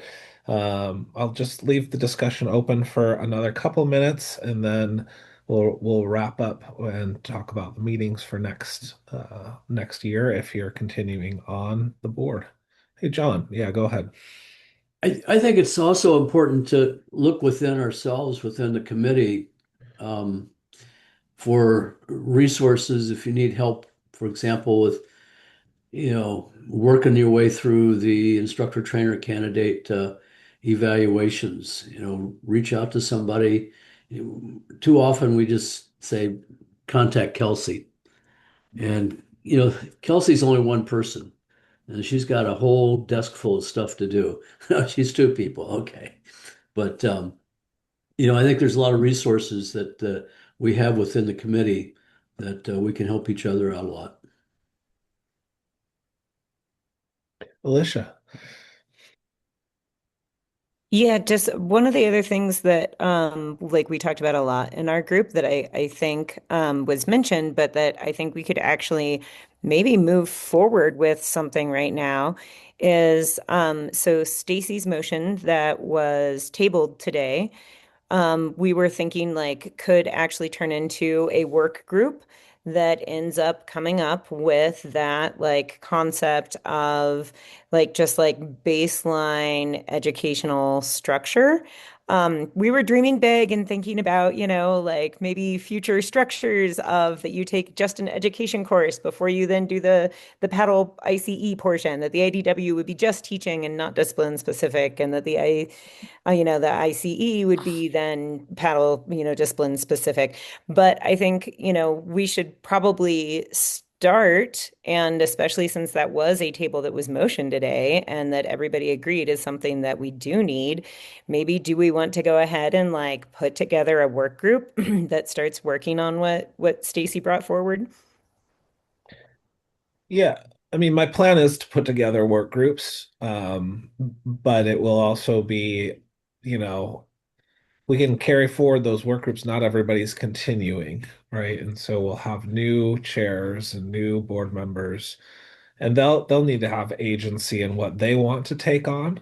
So my plan is to put together a list of, work groups and their mission statements so that, if they do want to take them on and we want to take them on in the next term, they'll be able to do that. But I do plan on putting a pretty high priority on it. So, yeah. Yeah, Mike. Over the last 2 years, we had a good deal of discussion about that John MacDonald was kind of heading up regional meetings. And I don't think there's any contest about how valuable the face-to-face meetings we had at the 145th and other times. And, we just don't have enough money to do what we would like to do. But on a smaller scale, having some of these regional things, but it seems like that just disappeared. Was that because a couple of them that were set up failed, or we decided not to do them, or what? We're talking about the regional instructor updates, Mike, or just regional meetings that would include instructor updates, training, wilderness first aid, whatever the hell you can throw into the mix. And you would say, Mike, can you do one in the DC area? And I'd say, yes, I can. What are your resources? Camping, yeah, like that. Okay. And John was looking at that. Yeah. I didn't hear any updates on that. That wasn't on my radar, but something we can get on the radar for sure. I'll add it to the notes.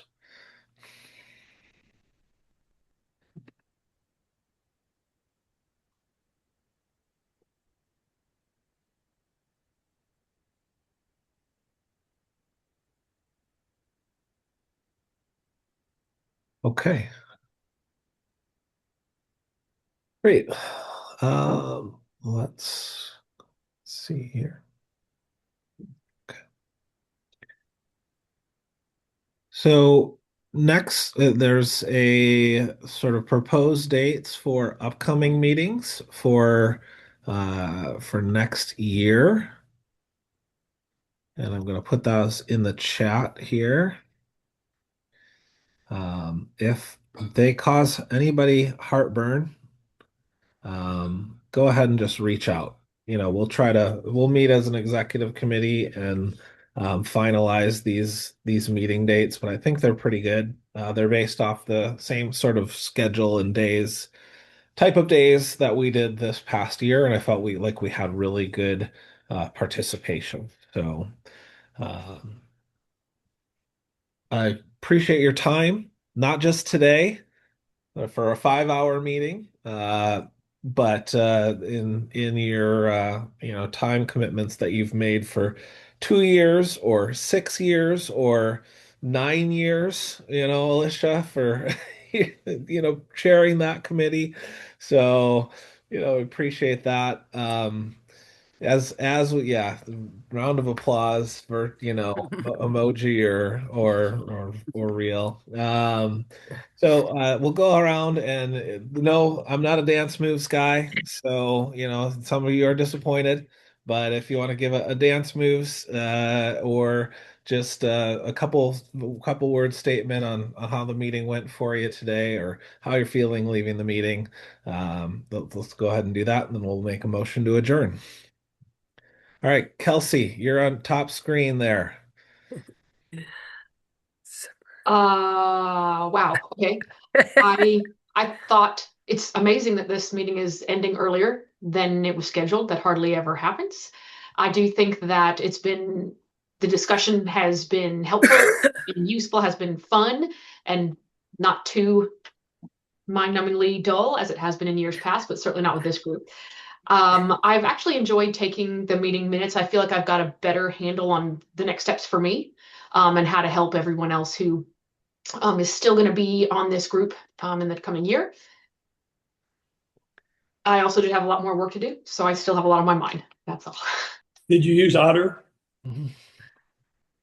I'm not using that at this moment, but I do have an AI chat running, AI tool or what have you, but I'm doing other things as well. Good. Anthea, we have Anthea, John, Jeff Little. Anthea is feeling a little apologetic. Oops. What happened? We still have you. We got you. Okay. No, my screen kind of switched around on me. Feeling a little apologetic. Kind of had to deal with something earlier this morning. But congratulations to Anne in particular and Andrea for stuff. So yes, and just great to hear what all these really smart, engaged, experienced people have to say. Thank you for that.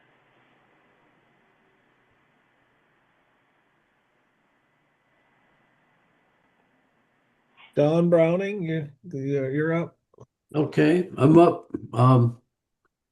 So I'm excited that we got quite a bit accomplished in a reasonable period of time, and I think we've got some things on our plate to look forward to work on in the future. So that's good.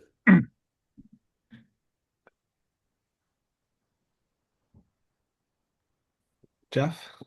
Yeah, I'm just glad that the motion passed and we get to, the angling, the fishing community gets to plug into the ACA and all of the different experience in making sure that we're turning out good instructors to serve our community. I'm really excited about it.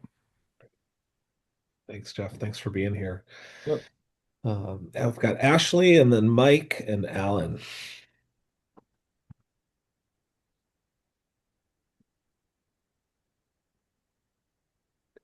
Ashley's not here, I think.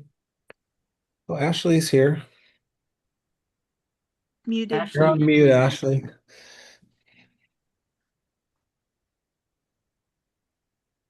We'll go to Mike. Okay.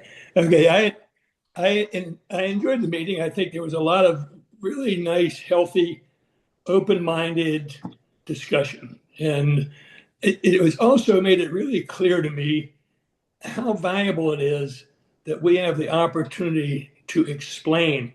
As much as I tried to write what I tried to write in Slack, as much as you guys all try to write clarifying in the proposal, and in several cases, like for B and John, we're not really clear on what it is we're trying to say or that you're trying to do here. And once that clarification came in and click, a lot of stuff that had been pushback went away.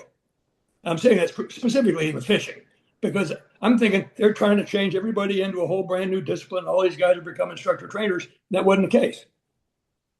So, I don't know. It's just good that we are able to have a discussion to get the comprehension out there that's supposed to be out there. Thank you. Cool. Yeah, I'll totally follow what you said, Mike. I thought it was a very good discussion, and I was really happy to see that we were able to move through a bunch so efficiently and professionally, and we were able to hear everyone's point of view. This was a good meeting, and I'm coming away feeling pretty inspired to move forward with a lot of things that we talked about. So thank you all. Hey, I'm sorry that my technology skills have failed me again. I appreciate everybody's time and effort and commitment to this, and I think that it's amazing how we manage to pass the ball when somebody needs a break. And I think that the community and the commitment is beautiful and just lovely. And I appreciate you guys and all of your time and efforts. It is a lot, and I appreciate what you've been doing. Yeah. Great. Thank you. Anne and Stacy and Patrick. Yeah, I would just say grateful for everybody on this call. Really excited about river kayaking framework that you all supported and appreciate that. And yeah, look forward to seeing you all next time or sooner than later.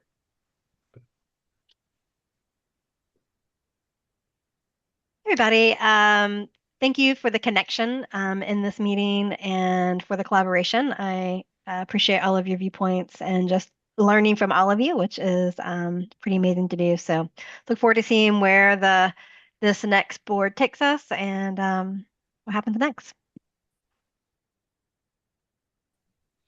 Yeah, it's great to see all the progress that's being made and all the motions. Congratulations, all of those got passed, and just seeing the progress moving forward, and just making the ACA much more professional, and yeah, just making it a better in general for everybody that's on these committees.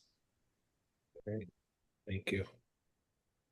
We'll go. We got Chuck, Robert, and Suzanne. Hey guys, I just wanted to say I really enjoyed the meeting. I wasn't really expecting, a 6-hour meeting to be so enjoyable, especially with very passionate people like all of you. I appreciate everything that each one of you have done, and I appreciate you having us, and also welcoming the fishing community. And lastly, if you ever find yourself up my way, along the shorelines of Lake Erie, you want to go out fishing, kayaking, whatever, just give me a shout. Thanks for joining us. Ditto on a good meeting. Also, I would just compliment Ryan on succession planning, which is something that we all need to consider in all of our positions, and which is very important as to who is going to succeed in passing on the torch and so forth. So compliment there. Good work.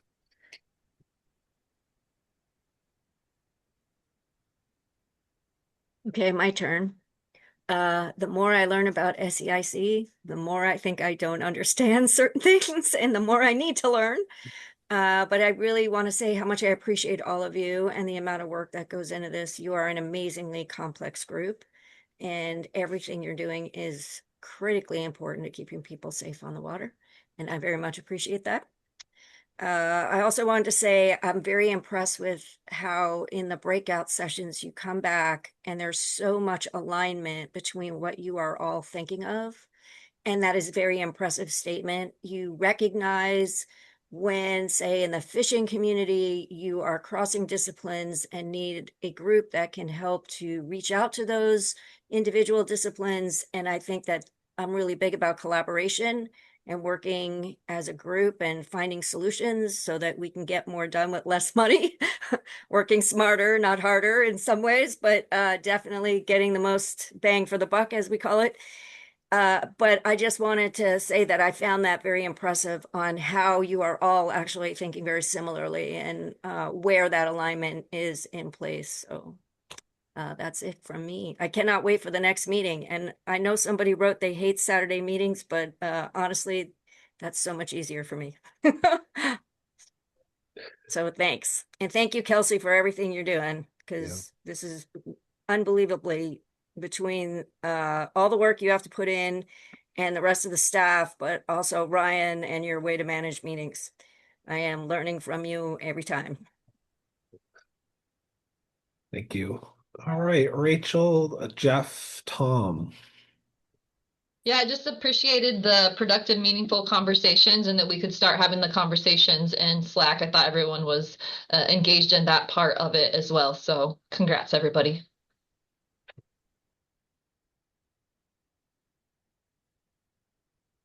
Yeah, thanks again, everybody, for working with the fishing committees, making that happen. Appreciate all the effort that went to the folks coming in and attending the information sessions that the group set up ahead of time to help facilitate this process going through. I think it's substantially easier than it would have been if it would just been a cold submission. So we were able to work out a lot of details. I think that took the concerns off from folks, and so it was a really positive thing.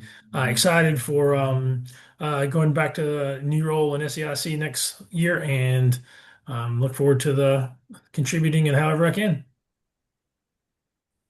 I think this has been an excellent meeting. We got to see a lot of people bringing forth the work that comes out of their passion, and especially the work with the fishing committee.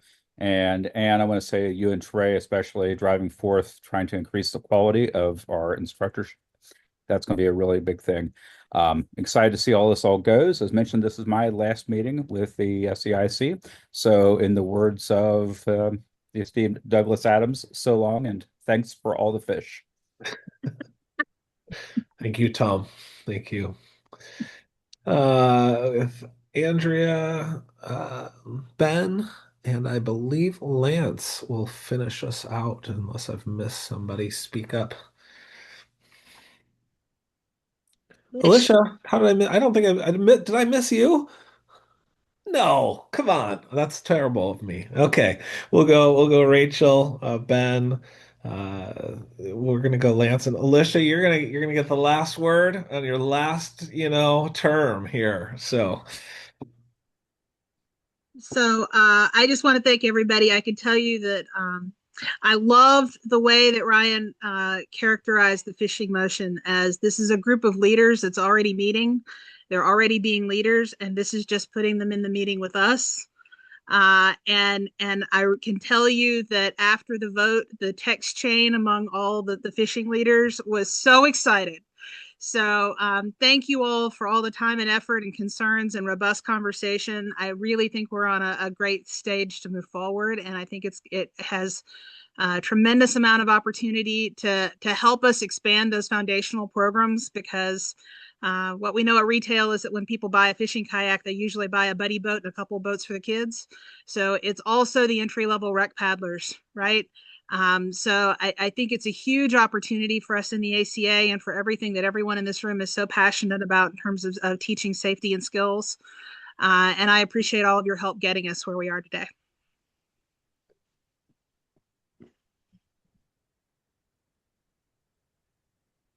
Yeah, I just want to say thank you so much for a productive and professional meeting. I just appreciate everybody's ability to share what they want to share, but also actively listen to your colleagues within the committee. And so really feel privileged to be a part of it. And thanks so much.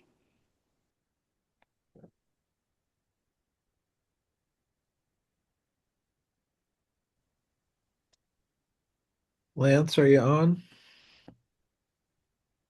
Yeah, sorry about that. It was a quick meeting. It was impressive. We got a lot done and don't want to drag it out. So thank you all. G, before I get to Alicia, G, are you connected? Hey guys, yes. Sorry I missed most part of the meeting. Just got back from China yesterday afternoon, so I slept in this morning. Sorry about that. Yeah, congratulations on the new fishing committee. I was catching up by reading the minutes or the transcript. Thanks, Kelsey, for that. I'll try to watch the recap of the meeting when Kelsey sends it out. Thank you so much, guys. That's all for me. Thanks, G.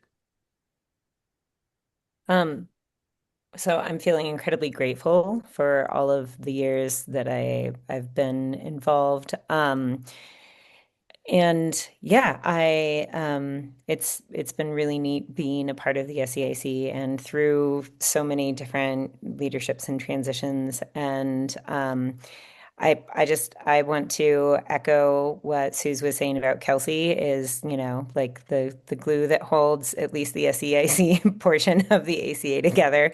And yeah, she's just a total rock star, and I'm grateful for everything that she does. And yeah, this has been an incredible learning journey for me, and I'm grateful for everyone that's been a part of that. And I'm also very grateful to be able to set these meetings down for at least a couple of years. I have no doubt that at some point I will pay my dues in your seat, Ryan, but for now, I'm definitely looking forward to giving it a break for a few years. So, like Tom said, so long and thanks for all the fish. Thank you. Well, can I get a motion to adjourn? Ooh, I want a motion. I want a motion. I motion to adjourn. Your motion to adjourn. Tom Burrows, would you be willing to second that? I will second that motion. All right. Yes. Very Yay, good. team. All in favor. You can leave the meeting,